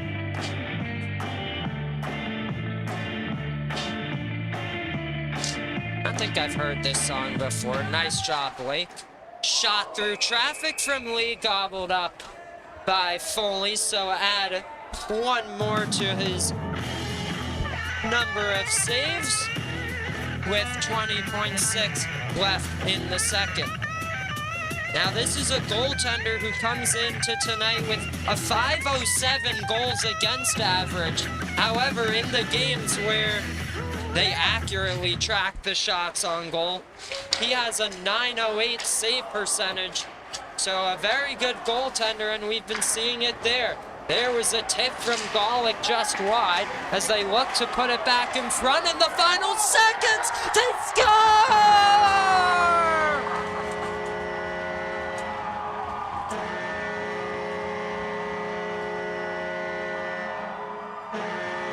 Ethan Molnar with 3.8 left in the second restores the GT lead. And this is why it's so important to keep putting pucks on net, creating those rebound opportunities. Molnar, the senior, right before senior day, deposits it, and it's 3-2 after 40 minutes. Hey, you as a fan got to see one goal. What do we have, 4 in that second? Wow, it was amazing. What an end as well. Dude, I could feel my heart tensing up. I'm like, oh my God, what's going on? 1956. Well, Georgia Tech up 3-2 after 2. Riffick, thank you so much for joining us. you have any last messages you'd like to give to the fans? Well, I want to say, Sterling, thank you so much for bringing me on here. It's been amazing to see all the work and dedication you've been putting into making these streams and broadcasts happen. And honestly, it's just an honor to be able to share this experience with you, and I'm so glad I get to see you do something you love to enjoy. Well, thank you so much, Rippick. It's been an honor to share the booth with you, get you involved. Now you see how the magic happens here. Thank you so much, seriously, for joining. We hope you enjoy the rest of the game. We hope everyone at home enjoys it. It's going to be a crazy third period coming up. Georgia Tech leading Duke 3-2 after 2. Craving real home-style barbecue that's just a short drive from campus? Meet Community Q in Decatur, your new go-to spot for mouth-watering sliced brisket, St. Louis-style ribs, and all your barbecue favorites. From legendary mac and cheese to black-eyed peas, every dish is made fresh daily, with leftovers donated to the food bank. They're open Wednesday through Sunday, 11 a.m. to 8 p.m. Swing by or order ahead to guarantee that your barbecue wishes are fulfilled. Want to mix it up for your next GT Club meeting or tailgate? Community Q's Catering has you covered, starting at just $15 per person for 2 meats, 2 sides, buns, sauce, and utensils. Community Q, always a cut above the rest. Not long ago, many neighborhoods had their own diner where friends and family comfortably gathered for a fresh breakfast or a cup of coffee. Thumbs Up Diner keeps that tradition alive in Atlanta, blending an urban atmosphere with friendly service for a relaxing breakfast and lunch experience. Whether you enjoy their homemade golden biscuits or famous skillet heaps, Thumbs Up welcomes you with diner favorites at prices that always hit the spot. The diner would love to welcome every Georgia Tech student, family member, and fan, so come on down to their convenient location just behind the campus recreation center. For a taste of Southern comfort and classic diner charm, visit Thumbs Up Diner today for a meal that'll leave you smiling and giving a big thumbs up. Patrick Sharp. Georgia Tech coming in, taking a shot. Pruitt with the first save. Second one, Conley there. I just want to give a shout out. We got a new freshman, Patrick Sharp, got his first career assist here in the second period on my goal. So just want to give him a shout out. Great guy, great player. You know, I got to say, we have a player on the ice with the same name of an NHL player from years ago. Number 10 for the Yellow Jackets and Patrick Sharp. There's a shot. There's going to be another on the backhand. Oh!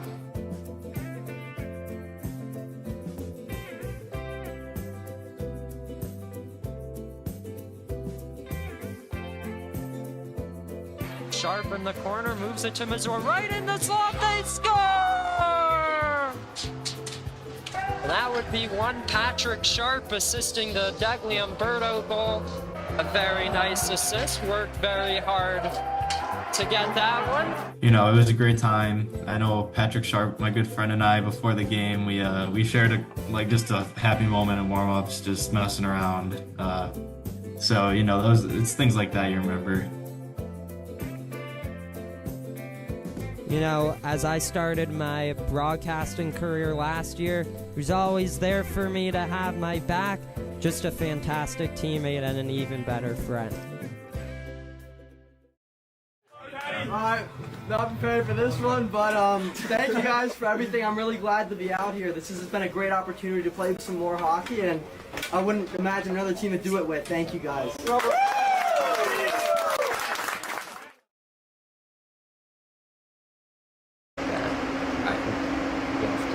Already pressed it. No, they're red. We're rolling. Look. No, that's the whole recording. You're right. Yeah, that's right now. Alright, let's do it. The best play immediately would be for the player with the puck to take a clean shot if he has it. However, if the goalie is square, he should move it across so that the backdoor player can take a shot and score. Beautiful. It's good, it's good. Also, I don't know if we came in so slow. With this? Do it again.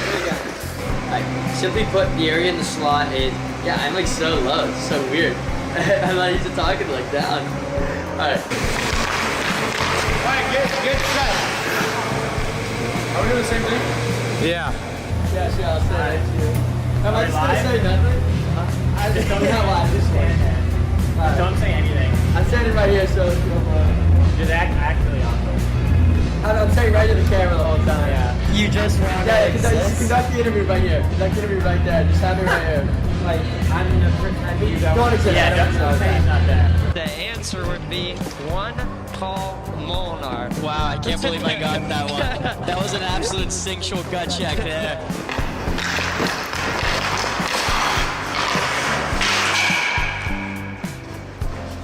All right, that's good.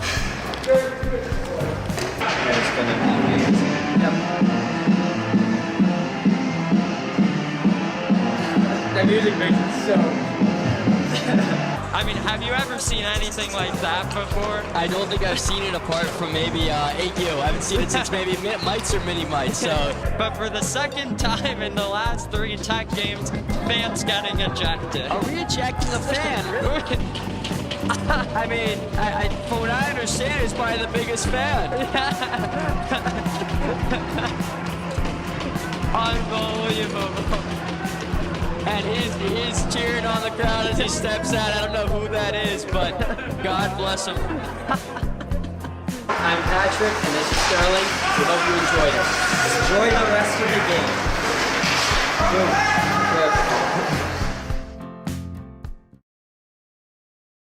Welcome to the first edition of Broadcast Breakdown, where we're going to be delving into some terminology you may hear during a GT hockey broadcast, with the hope that we can teach you something new and maybe have some fun along the way.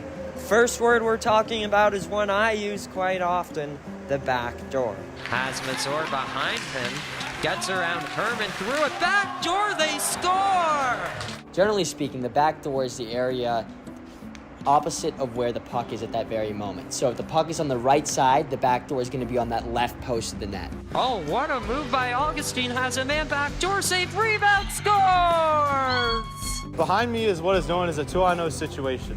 Player 1 has the puck and should ideally look to beat the goalie if he has a clean shot. However, if the goalie is playing him square, he should move it across to the weak side player so that he can take a clean shot on goal. I like to think that when you're coming down the ice with the puck, it's almost like walking to the house. As you're making eye contact with the goalie and as you're that first man with the puck, you're basically like walking in through the front door. Now, this is pretty tough, right? There's always going to be a tough lock on the front door. But if you start looking at the back door, that opposite post where the goalie isn't watching, and hopefully you have a guy there, you're going to be able to pass it right to him and sneak in through that unlocked back door. Steven, you scored your first collegiate goal by driving to the back door on an odd man rush. What's your thought process in that situation, and how did it feel to put the puck in the back of the net? Yeah, it's obviously a very good feeling. You know, in that situation, you just work as hard to get to the back post. You know, at that situation, it's very easy to be lazy and stay up high, but you put in that extra effort. And I remember on that goal, I was telling myself, like, I know Keshner has the puck going wide, right? I was just telling myself, you know, just push to the net. I can beat the defenseman because I'm faster than him, and then it's a good pass and then easy tap in. So it's a good play all around. It's very well executed. Goal number 1 in the collegiate career of Stephen Howe. So now from the defensive side, suppose you're defending a 2-on-1, Aiden. What's your general game plan to prevent a goal from being scored? Usually play the pass to start. I like to give Jerm the shot. I have confidence in my goalie, but if it gets closer to the center of the net, I'll try and poke at it and try and make a move or something. But it's a 2-on-1 for FSU. Skip back door, what a break up there by Ryan Peacock. If you have any terms you'd like us to break down next time, just drop it in the chat below and we'll try to break them down for you. For now, enjoy the rest of the game. All right, I'm Patrick and Sterling, and we're signing off. Back for Kotian, Hildrum left circle, across for Dorcas, he scores!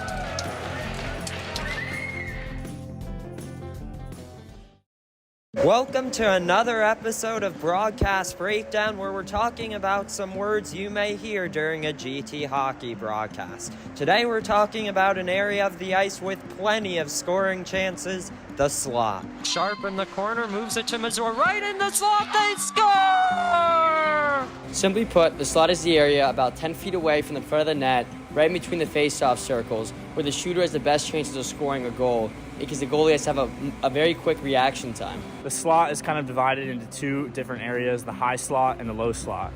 The low slot kind of covers this area in between both the face-off dots and under the hashes to the crease. This is a good area to tip pucks, get rebounds, kind of get some of those cheeky goals on net. You also have the high slot, which is this area kind of more up here, still in between the face-off dots, but kind of above the hash marks. This is a better area for those power play goals, that middle bumper guy, and a lot of one-timers get scored in here. On some power play setups, there's an essential role known as the bumper, which is responsible for taking a lot of quick shots and passing the puck around quickly from the high slot. They're always trying to find open space and always trying to create those great opportunities for them to be able to score or move the puck effectively to whatever player is open. Jack, you've been very good at converting scoring chances when you reach the slot. On a play like a rush, when you get to the slot, what's your mindset? What are you thinking trying to score there? Yeah, so when I'm in the slot, typically I'm aware that there's usually going to be pressure coming rather quickly, so I really just look to get the puck on net and go for a rebound, because most likely I'll have one of my teammates in front looking to convert. What's been your favorite goal you've scored this season from the slot, and what made it so memorable? So our game at home against UGA in November, the second goal I scored in the slot was probably the most memorable. Just the way the play developed and the way my teammates got it to me, it was pretty special to put the puck in the net and then go celebrate in front of our fans with my teammates. Second of the night for Jack Golick, off the post and in. We talked about how dangerous it could be if forwards are able to get a clean look in the slot. What are some things defensemen like yourself can do to prevent the forwards from getting a clean shot? Yeah, so if he's getting the slot, all you want to do is step up if you can. If you're close enough, get your stick on the puck. If not, get down, block a shot, make a play, but really the best thing you can do is get your stick on the puck, maybe direct it off into the netting if possible. So in a situation when a forward is screening the goalie in the slot, how are you able to balance breaking that screen with preventing the forward from getting a clean look? Right, so first thing you want to probably do is box them out. And then if you can get to the puck, get up to him, but if not, the main thing you want to do is box him out and let our goalie get a clean look and not get screened. Clean look for Brendan Germano. He's able to glove it down. We hope you enjoyed this edition of the Broadcast Breakdown. Let us know if you have any other terms you would like us to break down in the comments for next time. I'm Patrick, and this is Sterling. We hope you enjoyed it. Enjoy the rest of the game. Douglas Umberto is looking for a deep. Threw it in front and a stop by Ryback. The energy again kind of like transfers from the fans onto the ice and onto the bench. Especially, I know against the DJ game, like the band came out, the rec came out. Those are just like super cool experiences I didn't think I'd ever have. And I know this year we're gonna try and get like more specialized, like themed games to kind of make the atmosphere like that every single week, which I'm really looking forward to. Being able to play at the Cooler again was pretty cool too, especially with the recent news of it closing down, which is pretty sad. But being able to play there one last time at a new level, at a collegiate level, was a lot of fun. Get to see some hometown friends and some people that I knew from the program being able to come out and watch that game at the rink was a lot of fun too. Watching him score coming down the right side of the ice, going to the middle, putting it in the net. I think he got a pass in the slot or whatever it was. It was just incredible to watch. I was super thrilled for him. I mean, obviously we didn't get the job done, but if there's one positive from that night, it was watching him get to score his first goal. Azor wins the draw. Lee takes a shove. Quite hard rebound. Just wide of the net. I'm not sure if Politis was ready. Sharp in the corner. Moves it to Mazur. Right in the slot. They score!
here between Georgia Tech and Duke. We just saw an electric second period of play. It was 1-0 Duke heading into the middle 20.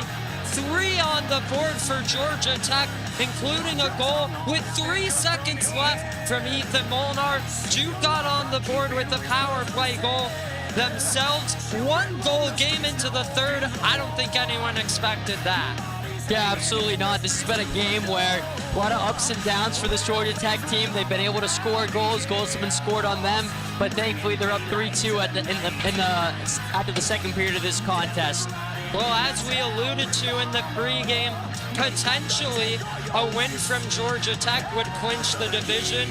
At least that's what our coach told us. Maybe we need the 3 points, but of course, 2 tonight would help for Duke. They're fighting for their playoff lives, hanging in there, just down 1. We'll see if they can tie it up. And they're showing that grit right now. They played a really greasy game so far, a couple fights.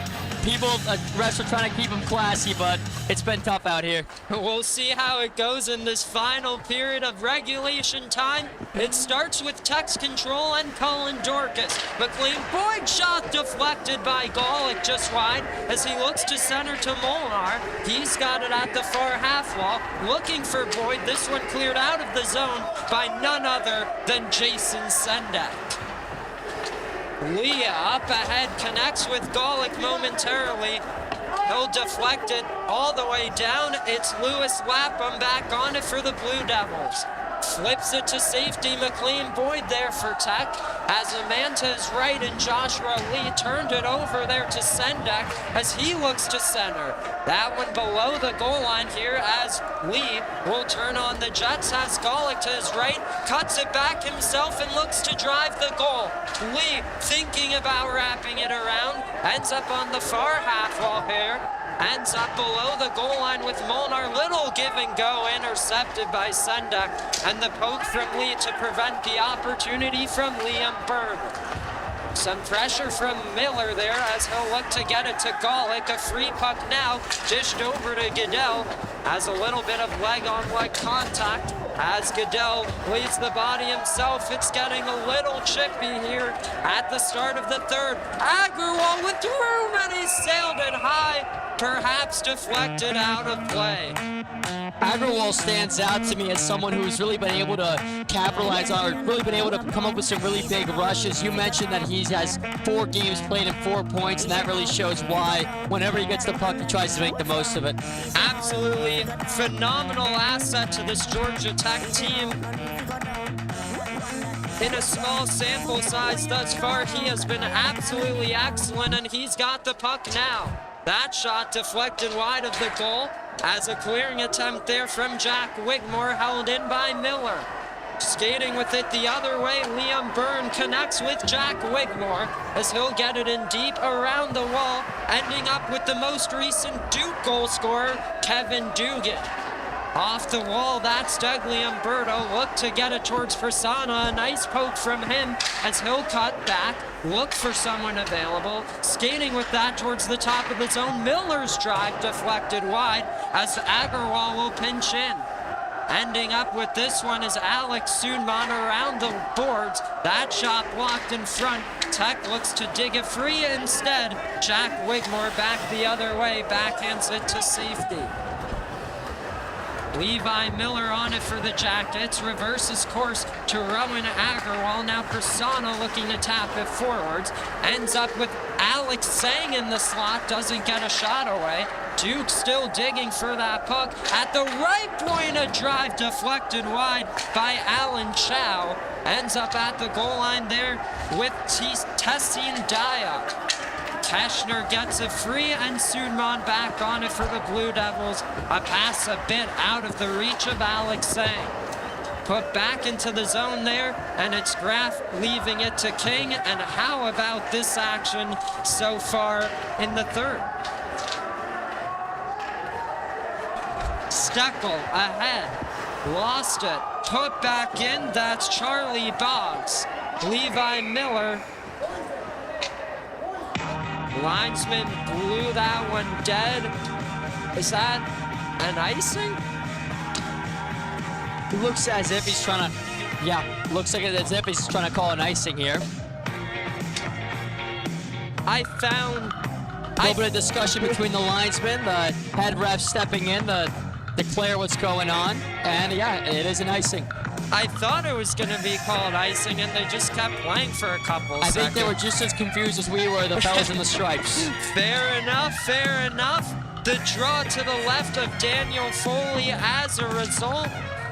Won by Tech, it's Aiden Roy's shot, gloved and held, and we'll redo the exact same scenario. Clean face-off win right there. Hopefully we can get another one of those.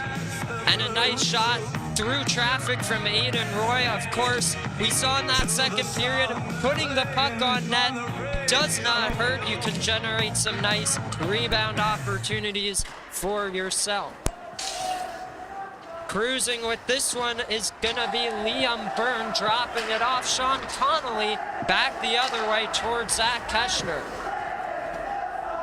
On goal, That's Graf sticking it away. A shot from a tight angle goes wide. Zach Keschner back on it, off the end wall, and it's King. Little turnover and a shot blocked in front.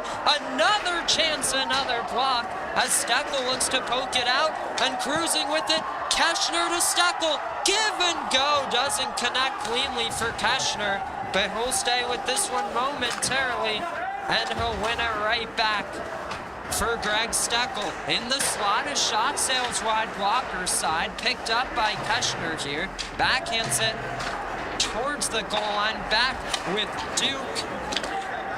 And lugging it the other way, that is Jack Wigmore. 2 Jackets there. Andrew Zhang comes away with it, has Steckel supporting him as well. Zhang tries to work around his man Alex Sudman. Ends up on the near side here, backhands it to Cullen Dorcas. Little pump fake, puts it down low, looking towards Golick there, and won back by Garuniai. There's a big hit from Greg Steckel, and looks like he's going to be going to the box for the second time tonight. Oh, that's an unfortunate penalty taken by number 23, McLean Boyd. That's certainly not what he wanted to do, but unfortunately his stick ended up a little bit too low and got him on right in the skates. Well, Patrick, I think they had Steckel behind the play, and I do have to agree, I thought they were also going to get Boyd on the extra attacker. I thought he took a penalty himself, but it's just Steckel in the box for now. I must have missed what Steckel did. Wow.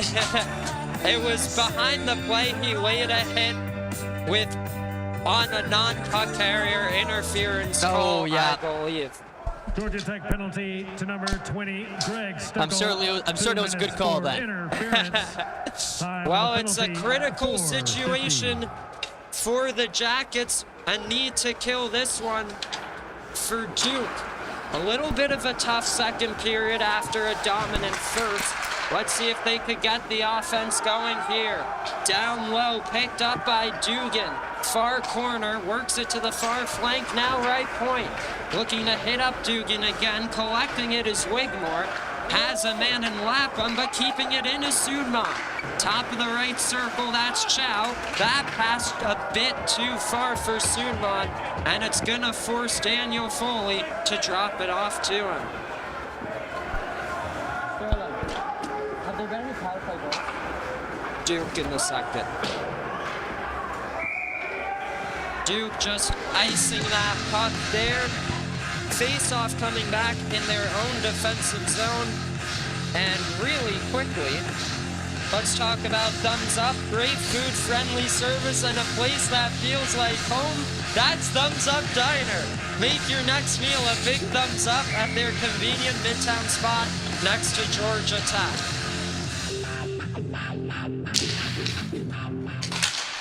Shot from Lee, kicked aside by Foley there.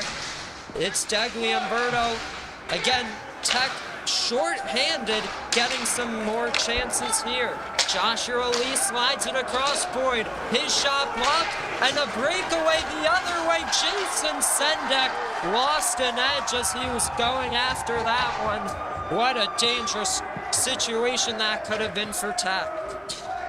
It feels like these power plays are a game of themselves. I mean, they're so active with the puck going back and forth every time. It's hard to tell who's even on the power play with these, but really fun to watch. Well, Tech had some amazing shorthanded chances in the second, but they were pushing a bit too hard for that shorthanded goal. It forced a breakdown defensively and a breakaway for Duke on the power play. Dugan made no mistake, and that's how they have their second of the game. Very true, excellent analysis. Thank you. Community Q in Decatur. Every plate made fresh daily, and leftovers go straight to the food bank. That's barbecue with flavor and with heart. Left point, Miller through traffic. He scores! What a shot by number 69 Miller there. Oh my! And this is somebody who previously, before coming into this game, he has recorded 9 games and 0 goals and 1 assist. And that goal comes at a really big moment. What a shot to go top shelf. Exactly as you said, make it Duke's second power play goal of the night. Yeah, the goalie was there for the task, but sometimes the shot's just too perfect, Sterling.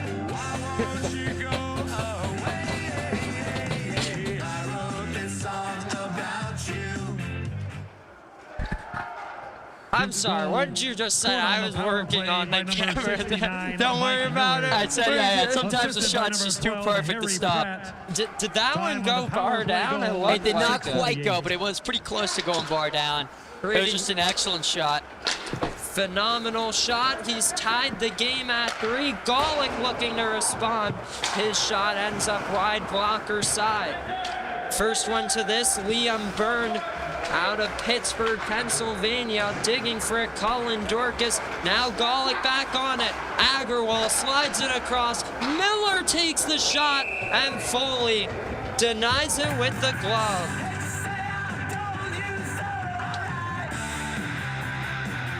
One last read for ya. Hungry for more than just one of your barbecue favorites? Sonny's Barbecue's Pitmaster Picks lets you choose 2 to 4 meats, 2 sides, and bread, the perfect way to enjoy the taste of tradition. Thank you, as always, to all of our broadcast partners. Your support has really made these productions possible, so thank you for joining the GT Hockey family. Ethan Molnar tries a little toe drag there around Charlie Boggs. Rowan Agarwal back on it for Tech. Agarwal flips it on goal. Foley steers it aside to the far corner. Dorcas and Molnar engaging in this one.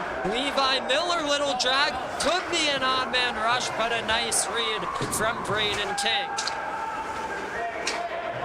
King up ahead, Molnar getting to this one is Jack Golick. He'll cruise up the far wing.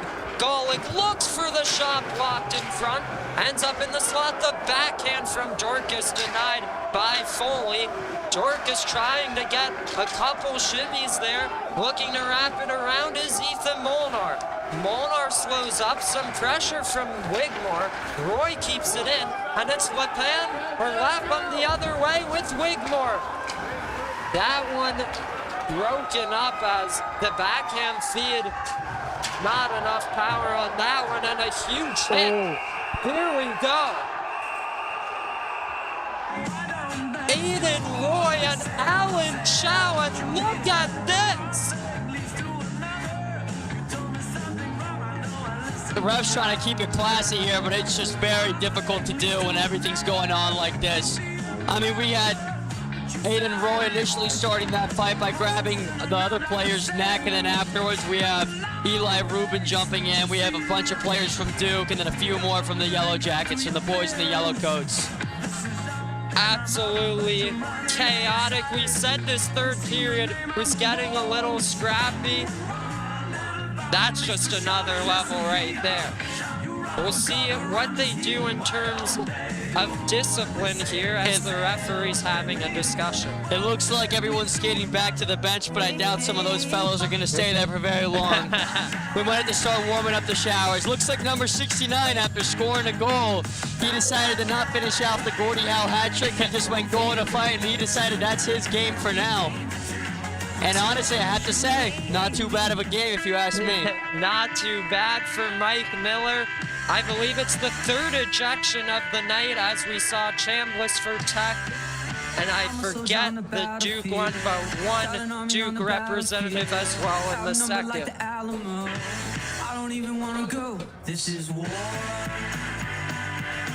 Now it looks like the 2 goalies here are playing a little bit of catch. Oh, look at this. Well, we said Ryan Graff was thinking about heading to Duke.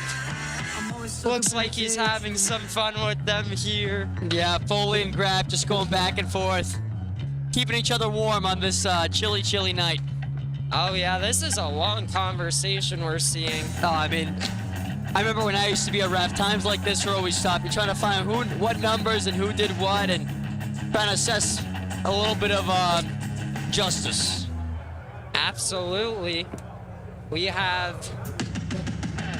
AJ Degliumberto and Keegan Goodell talking to the refs alongside Alex Sudman for Duke.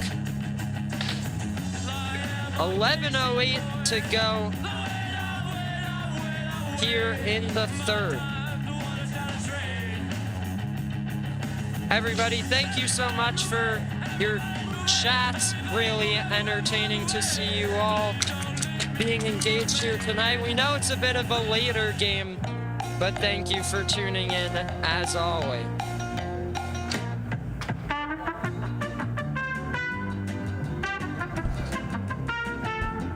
Yeah, I think we talked about in the Citadel game, you know, we had our organist Liam come out. He did a great job responding to what was happening with his keyboard. That was quite fun. Blake's doing the same thing here with the soundtrack selection. Well done. A little bit of a waiting time, isn't it? I know sometimes he enjoys the Jeopardy theme. Now it looks like we have the horse playing right now. Keeping everyone nice and warm as they start doing their bobs. Or sorry, the Budweiser bob, I should say. Oh, yes. Good catch, good catch. Yes, I'm sorry. Horse at the end of the football games. Budweiser's in the, what is it, after the third quarter? Yes, after the third indeed. quarter. Okay, I promise I'm a good fan. We have pretty good synchronization, I think, down there. Oh, look at this, yes.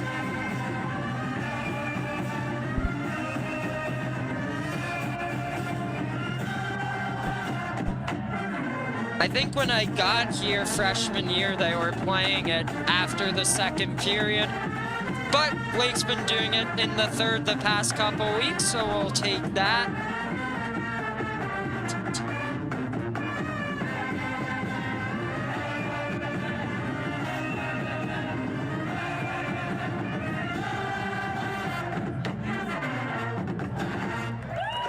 And I'd like to shout out a couple of my friends here while we wait.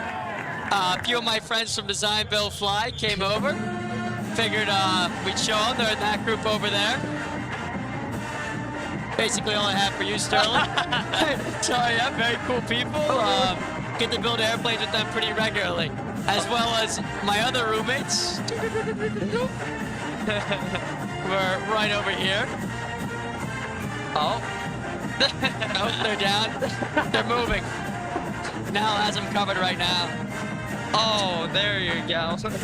Locked in. Well, to all of Patrick's friends, to all of the fans, all the viewers at home, thank you for spending your night with us. It's great to see some college hockey here as the season about to wrap up. Great to see everyone making it. Now, I gotta remember from your career, I don't believe you've ever played this Duke team, have you? I have not, and actually, funny enough, I applied early decision to Duke, and I didn't get in, so it's sort of fun. I would have loved to play this Duke team. It would have been really fun, but never got the chance to. Very pretty campus, though. Oh, yeah, I've never toured it or anything, but got some family who Duke alum, kids love Duke. They're watching tonight, so hello to you all. Never been there myself, though. We've seen some good sporting events against them here during our time at college. Oh, absolutely. Though. There have been some really good football games. We got the overtime win, what, freshman year against them? Yes. We got the basketball game knocking off number 7 2 years ago. I know a buddy of mine who didn't get into Duke. He coined the phrase therapeutic when Georgia Tech beat Duke in sports. So I guess, yeah, kind of funny. Well, it's amazing to see remarkable upsets like that here on the ice. Back and forth we go.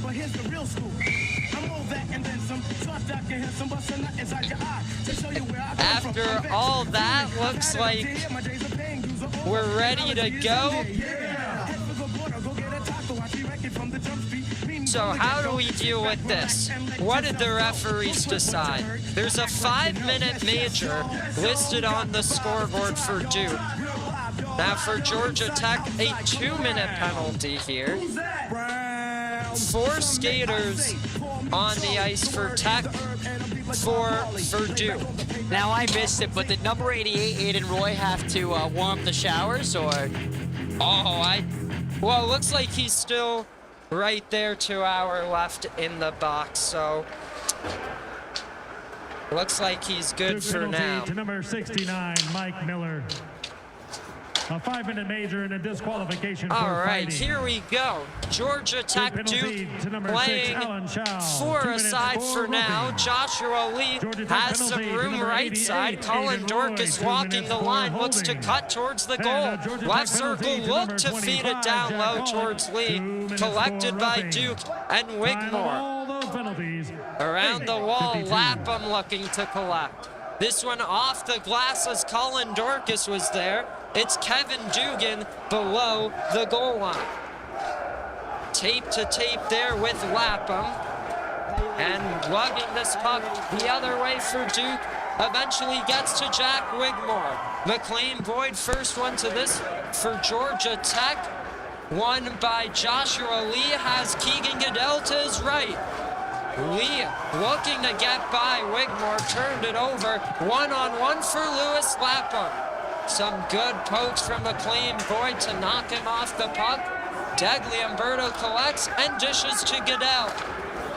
Give and go there. Degli Umberto right side cuts to the slot. Lost control, Lapham slides it across, and now it's Jack Wigmore. This one put in deep. Levi Miller backhands it to Keegan Goodell, and now Agarwal. Some pressure there from Liam Byrne as they look to throw it in front. A backhand around and pinching in is Alex Sudman. That one deflected wide. Rowan Agarwal looking to slow things down. I will say the captain, A.J. Umberto, had a lot of hustle in that shift there. He's trying to get his team going again, especially on this 4-on-4. I remember that's where he excels the most. Absolutely leading by example. Give and go to Miller there. Doesn't work as the pass ended up in his skates, but Georgia Tech on a power play now for 2 minutes and 40 seconds. And now that's a power play that does not clear off the clock if they score, so they can score as many times as they want here. There's a backhand from Golick, went just high and wide. Joshua Lee keeps it in, slides it across to McLean Boyd. His shot deflected wide, blocker side as they look to catch Foley on the near post. He'll get it covered. But as you mentioned, this penalty was originally a 5-minute major. Georgia Tech had to kill one off last weekend against Kennesaw State. They're the ones enjoying one this week. McLean Boyd dishes to Colin Dorcas, his pass deflected into the ice for Loga. Dorcas backhands it to safety with Boyd. Up the left wing, Joshua Lee has Dorcas and Golick with him. There's a shot and a pad save made by Foley. Out in at the left point, now right. Colin Dorcas looks for the down low deflection. It went wide and they try to bank it in. I think they said the net came off its moorings. And there you go, it did. Good eye. I was doubting that for a second. I didn't see it come off, but I saw some movement. There you go. I guess they are a little closer than we are. Just a little bit. A few feet. But we've got the phenomenal vantage point that we hope you all are enjoying. Of course, we talked about it the last time you were here, but what a fun project it was to construct this balcony. Powered by Sonny's Barbecue, of course. Oh, yeah. If you haven't been to the Ice Forum, we've got a great banner for them. Now, 21's giving Joshua Lee a little bit of business down there in the corner. Interesting. Sunman and Lee will keep an eye out for them. Now a cross-ice feed connects with Lee. Lost the handle. Sunman tries to get it out. Tape-to-tape feed, and skating with it is Alan Chow, short-handed. Looking to get by McLean Boyd, picked up by Colin Dorcas as he'll cruise with it far wing. Dorcas cuts to the slot, right circle shot blocked, and Chow will lug it the other way, 2-on-2. Chow left wing. There's a big hit from McLean Boyd, knocking the helmet off of Chow. Looks like he's doing all right, but what a monster hit. Now, McLean Boyd's typically a guy who keeps his cool, but I've seen him a couple of times this game. He's looked a little bit feisty down there. He looks like he's meant some business going into this game. Yeah, I was gonna mention that usually you see maybe a Levi Miller, Greg Steckel laying the body. But what a nice hit from McLean Boyd. Yeah, just a clean, open ice hit. You don't see a lot of those anymore in ice hockey. Well, beautiful read by him. Old-fashioned. Nice old-fashioned hit for number 23. Forces that neutral ice face-off. Duke looking to get it back in deep with just 38 to go on the 5-minute major. Rowan Agarwal left wing. Agarwal below the goal line here, reverses to Connolly. Connolly down low, as Keschner looking to pick it up. Keschner surveying, still waiting, guarding it and hitting up Agarwal. Right circle Miller, shot denied by Foley, the rebound in the skates of Douglas Umberto.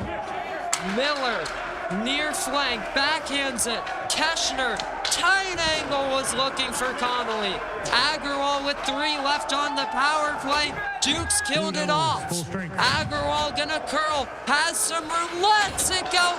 Big save, the rebound denied as well by Foley. Now look out there for Jason Sendek, the leading point scorer for Duke. Ends up here with Harry Pratt. Some room there for Lapham. Turned over, and it's Connolly. Here he goes. Keschner wants it. Tries to get it to him. This one cleared to Jack Wigmore. Now, you mentioned Jason Sendek, but I'd also like to mention number 25, Jack Golick on Georgia Tech. I think by the end of the night, we'll see one of those 2 players on the score sheet. Oh yeah, some big goal scorers for both of these teams. Of course, Sendek with 6 in 11 games played. Golick, last year's leading goal scorer, comes into tonight with 14 in 21. Absolutely, 2 guys that can really come up big for their team, and we'll see how they do tonight.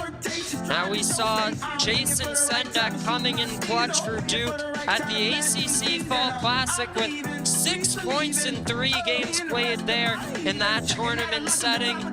Now if you're Duke, this is pretty much exactly what you want. Hanging around in this one all the way through the final 5, 1 shot, and there's your upset. I have to agree, not that they're playing for overtime, but even if they push this game into overtime, right, they're able to then have a game tomorrow where if they come out ahead, then that means they're able to probably punch a ticket for the ACC championship. Absolutely, they've got to be feeling the moment here for Georgia Tech, as we talked about.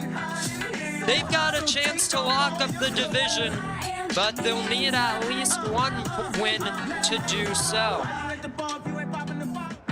Did you catch which team called timeout? I missed it. Dang. I apologize. Well, I missed it too, so fair enough. We are back and ready to go. Neutral zone face-off coming right up with 5:35 left in regulation time. Matt Shane for Georgia Tech taking this draw. Linesman having a quick discussion with the wingers here, telling them to back up just a bit. Duke will win it cleanly. And a good swat from Shane to work it in deep. Duke trying to break it out, the reverse course to Charlie Boggs. And some pressure from Matt Shane, holding it in is Prasanna. Pops free to the right point. Matt Shane takes a hit from Jack Wigmore. Back in Duke's control with Kevin Dugan. Tapping it ahead, Alan Chow. Now McLean Boyd for the Yellow Jackets. This one hops over the stick of Greg Steckel. And an icing called on GT.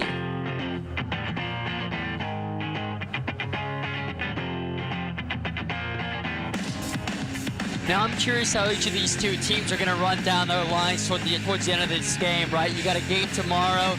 Is this where you want to gas out your top two lines, or is this where you want to be able to still play maybe 3, maybe even 4 lines? Now I know a lot of them are missing some key players because of fights and other such events, other such extracurriculars. So I'm curious how these two coaches are making out. Steckel cruising in, and he shot it high there. What a look for number 20. But an interesting note on Georgia Tech. The lines have been completely mixed up here tonight as Coach Roberts put a completely all-senior top line, 2 seniors on the second line with Jack Golick. Yep, I did notice that. So perhaps some new chemistry for these GT players. We'll see how it pans out. Lee across to Boyd through traffic. A pad stop made by Foley there. Battle in the far corner. Steckel trying to win it back and does. Looking to test Foley. The rebound available. The puck in the crease and Foley ultimately gets it covered. Wow, Foley comes up big with that big scrum in front of his own net, and he's able to stand tall there. That was Persona with the follow-up chance. Foley got enough of it. That puck was sitting immobilized free in the crease. Eventually he found it and is able to get the whistle. Now I will note Matthew Shane was picking at it, but it looks like Duke didn't want to have any little bit of a scrum there. They wanted to keep playing this hockey game, maybe a little bit cleaner. Very good eye there. Tech looking for more. Duke looking for the clear. Agrawal thinks about pinching in, instead backs up, ends up in possession with it now, and slides it to Levi Miller. D to D between Miller and Agrawal into neutral ice. That's Lewis Lapham. Some pressure there from Ethan Molnar. Duke in control. A saucer feed a bit too far for Lapham, and this one an icing. Now he's in by the bench, grabbing his hand with his glove off. Looks like he might have hurt his wrist from a slash a couple moments ago. Ooh, well there's no call unfortunately for Tech. Hopefully that's not affecting him too much. Player like that, I'm sure he'll be back by next shift. Oh yeah. Face off to the left of Daniel Foley. Dagliamberto for Georgia Tech. And he'll win this one cleanly. Rowan Agrawal shot off his own man, Zach Peschner, off his skate, and now to Levi Miller. Miller curls, slides it across to Agrawal, right past Jack Wigmore. Agrawal cuts to the right wing.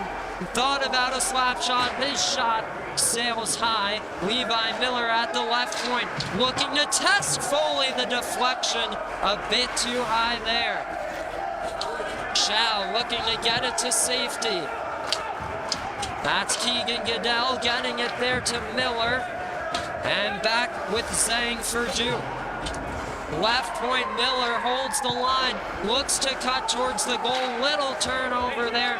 First one to this, Tessin Daya. There's a big hit as he flipped it into the far corner. Levi Miller gets it to McLean Boyd. Boyd up ahead, Keschner, now Dagliamberto. Dagliamberto shot punched away by Foley. It's gone! Wow.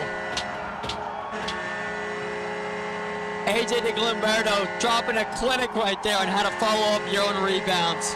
What an effort by the captain. The captain gets it done in the final three.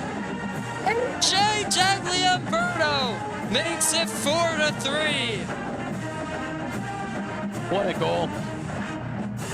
take a look at this one. Just testing Foley, getting his own rebound, sneaking it right by Foley. What a goal, as you just said. Georgia Tech up with 2.5 left in regulation time.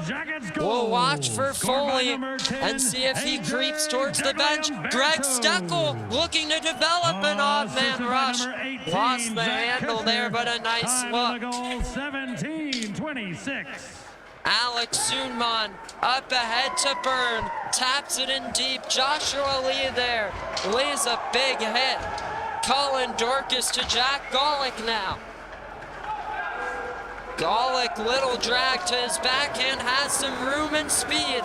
Golick looks to hit Steckel, left circle, his shot goes wide as Colin Dorcas looks to pinch in. He'll pick it up below the goal line. Takes a hit from Sunman there and back in the Blue Devils' control. Flip to safety now, and watch out for Jason Senda. Gets knocked off the puck. I think Foley's looking ahead to the bench. An offside here, and perhaps some extracurriculars. Here we go once again. It looks like everyone's in it. Sudamon's throwing punches from his knees over there. Oh, and the linesman's dragging someone out like he's an injured man in war. Oh my goodness. Keeping Sudamon safe, the original aggressor. And honestly, if you're Sudamon, if you're gonna be stupid, you're gonna have to be a little bit tough, right? You shoot a shot at the goalie after the whistle in a game like this, you have to know exactly what's coming. And for some reason, he wasn't even facing the men that were coming on him. He's got to at least face them as they're coming and at least know what's gonna happen. And there you have it, making another ejection here tonight. I mean, this is quite an ACC matchup, but who knew it would translate onto the ice? And with the school filled with the smartest kids, you'd imagine you wouldn't be leaving the ice with your arm up in the air like, what did I do? I feel like it's pretty obvious there.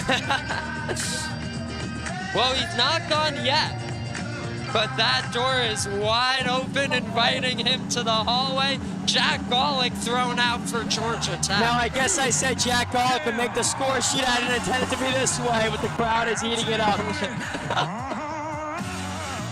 They're gonna get Sunman out of the game as well. Unbelievable shift. 1:28 left in the third. We saw Daniel Foley looking to go to the bench. That Duke possession was offside, and so we'll probably see him as soon as they end up in control. Now, I'm sure the fans ate it up, but the referees, I think they might want to go home, right? This game started late to begin with, and now it's ending even later than they originally anticipated. Well, they're trying to get the best handle on it as possible. Sunman still really hasn't left. He's just hanging out there by the door. Now, you would think a guy like that might figure out what's going on. You might know that he should just go warm up the showers now because there's 1 minute and 30 seconds left. At best, you get another shift, but you might as well get an early start in the shower before all your teammates come in.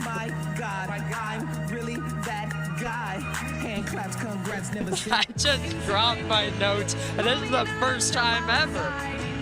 And now you can see Jack Golick. He's already got the picture. He's already out. His teammates, Colin Chambliss, already greeted him with open arms. Oh my.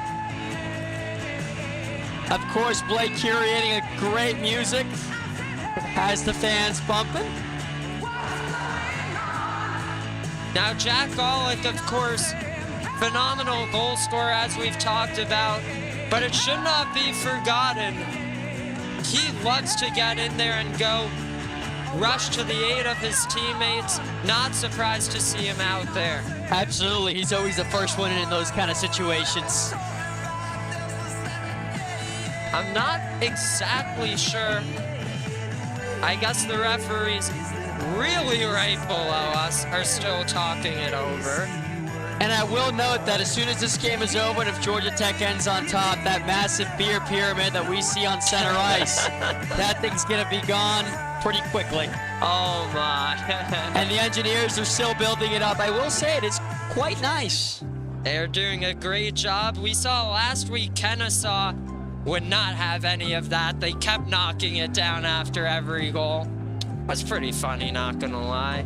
It's more fun to let it build up, I guess. Yeah. I'm just shocked with all this commotion. We haven't seen it fall yet. We haven't seen it fall? Not once? I mean, we might have seen it fall. Maybe they just built it up that quickly, but I would have imagined that play would have ended somewhere around there, so... Oh, wait, yeah. Yeah, did it fall and then come back up? 'Cause Oh, I've seen the glass over there. She shakes a little bit. She gives. But maybe they're just celebrating because they just rebuilt it. That could be, but also I didn't hear any loud noises. Well, the fans were electric, so maybe that covered that up. Only thing missing right now is the band, I think. If the band would have been here. Oh, so good. But Blake is definitely keeping us entertained with the music. Oh, yeah. He's doing a great job, as always. Foley joins the partner there in Sunman, keeping him company. I feel like Sunman has to be holding on to some hope that he's not getting thrown out, because he's just been standing there for minutes. Yeah. I think if I were Sunman, I already said it, probably go get a head start, wake up early tomorrow and go see the great city of Atlanta, maybe stop at Thumbs Up Coffee for breakfast. Oh my or Thumbs Up goodness. Diner for breakfast, and Sonny's Barbecue or the community barbecue for lunch. I mean, there are 3 meals in a day. I get there are 3 meals in a day. Might as well hit them all up. Now, would you get the rack of ribs? Would you get that from Sonny's or the community barbecue?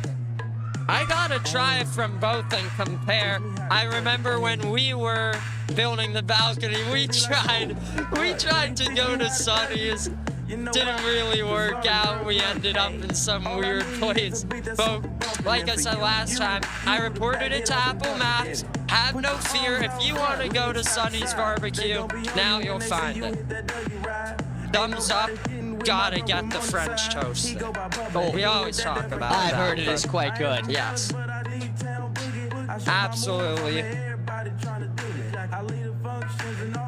We gotta stop by there once they put that jersey out. Say hello.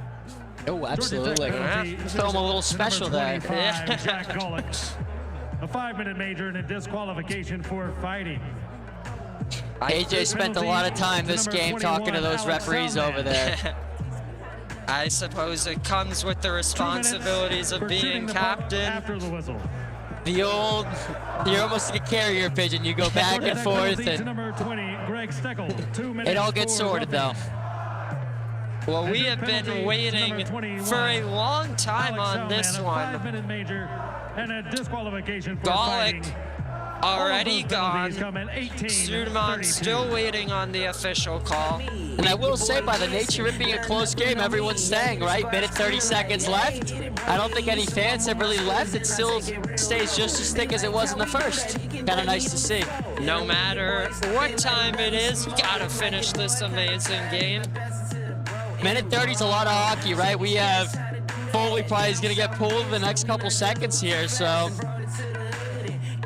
I'm interested to see what the referees decide on, because the location of the ensuing face-off is absolutely massive for Duke. Absolutely. I mean, we could end up with, right, a 4-on-4 situation where maybe they pull their goalie, make it a 5-on-4. Who knows? For sure, for Georgia Tech, you really hope, obviously, it's as close to Foley as possible. I believe we may have our answer now. Sounds good. I will say there were a few innocent and probably many guilty on that last play. As we have a few heads in the sin bin now. So Steckel in for Tech, Daya for Duke. Steckel, of course, who's been everywhere on the score sheet. Oh, yeah, absolutely. What a nice backhand goal to start off the scoring for Georgia Tech. He's played really well as a forward this spring. Started the year out as a defenseman. swap to the front end here in 2026, and he's been lighting it up. And absolutely seamless doing it. Great job, Greg Steckel. I tried to see if he'd look up. I think the atmosphere is too good for him to hear you. Absolutely, yeah. And for those who don't know, the penalty boxes are to our left and right. They're right here. We've got 3 officials talking it up with the Duke head coach. 1 linesman at the GT bench, and now the rest of the crew following suit.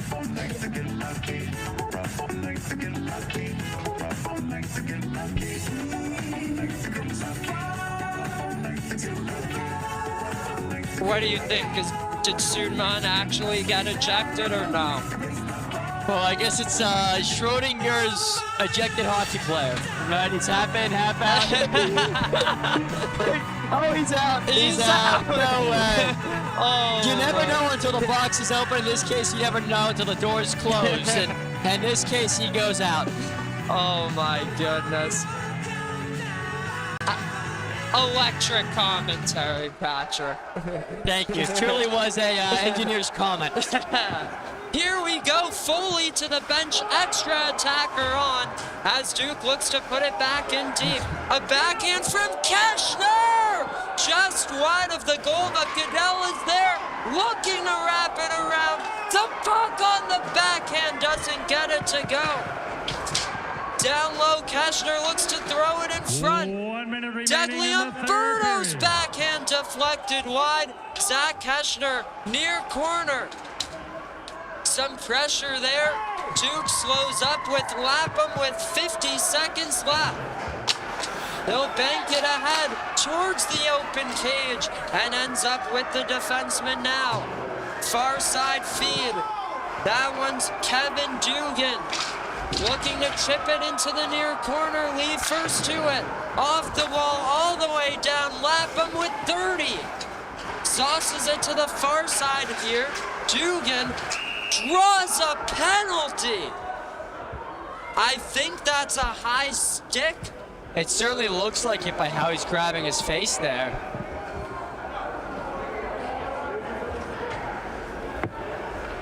Yeah, Kevin Dugan looks like he's in a little bit of pain there as he straightens back up. And Keegan Goodell goes to the box. Not very happy though to be in the sin bin tonight.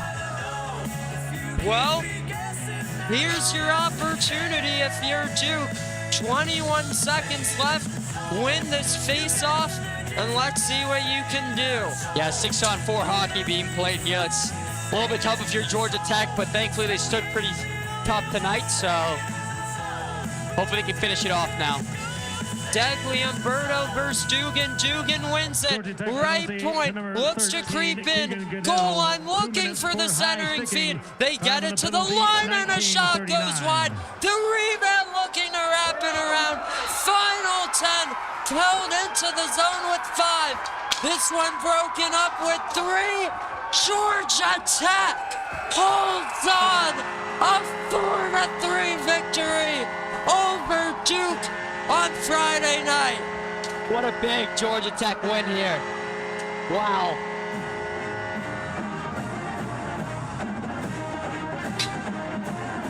Statement win over the Blue Devils. Oh my, after a 1-0 Duke lead, after 1, Georgia Tech opens it up in the second period and finishes it off with 3 minutes to go in the third. A.J. Degliumberto, the hero tonight. Yeah, as you mentioned, the captain played so much hustle tonight. What a crazy couple of last minutes. And there goes the beer tower we talked about, knocked down by yours truly, A.J. Degliumberto. He's earned it. He's earned the opportunity, that's for sure. And the players, of course, thanking the fans with their stick taps. What a fantastic atmosphere they brought to the ice for him tonight. What a game 2 we're in store for tomorrow. Duke, you gotta feel good about yourselves after this performance, despite the heartbreaking loss. Well, Georgia Tech and Duke heading to the locker rooms.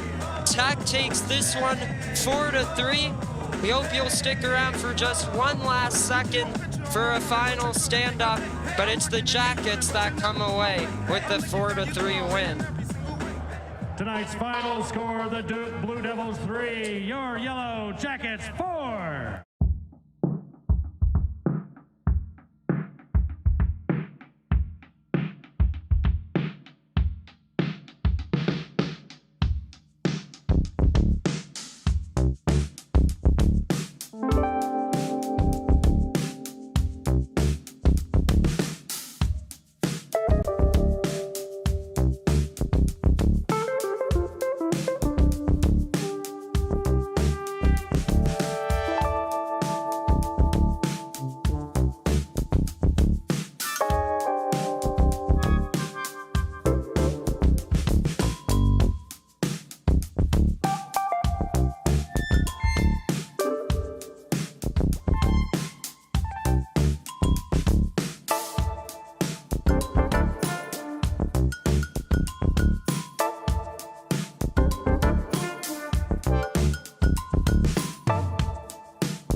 Wow, what remarkable.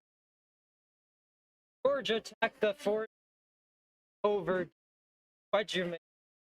I think that was probably one of the most exciting Georgia Tech hockey games I've maybe ever seen. I mean, you had it all, right? You had every part of it. A comeback game. You had big hits. You had big time goals. Back and forth the whole time. The last go-ahead goal came in the last couple of minutes of that third period. Excellent shot. You had the fans involved. You had the fighting. You had it all. So I think, yeah, certainly one of the most fun games I've ever seen. Amazing matchup. Lucky we got game here tomorrow. But before we start, I just want to thank you, Patrick. Last season, little happened. Now it's time. Day one, you with early broadcast some of the as this developed. Built this phenomenal balcony, led the project. Yeah. I mean, you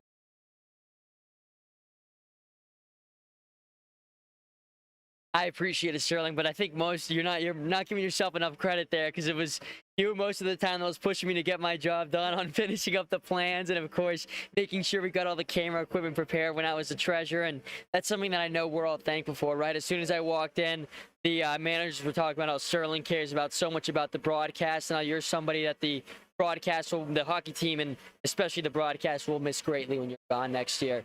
So I mean, yeah, thank you for it all, but absolutely. Well, thank you so much. One thing just want to say, in Savannah, we talked about it in every that club hockey really makes a remarkable friendship. I mean, it was a dream come true. Meet a friend, played hockey, but it turns out that season we went through a lot. He helped me out a lot.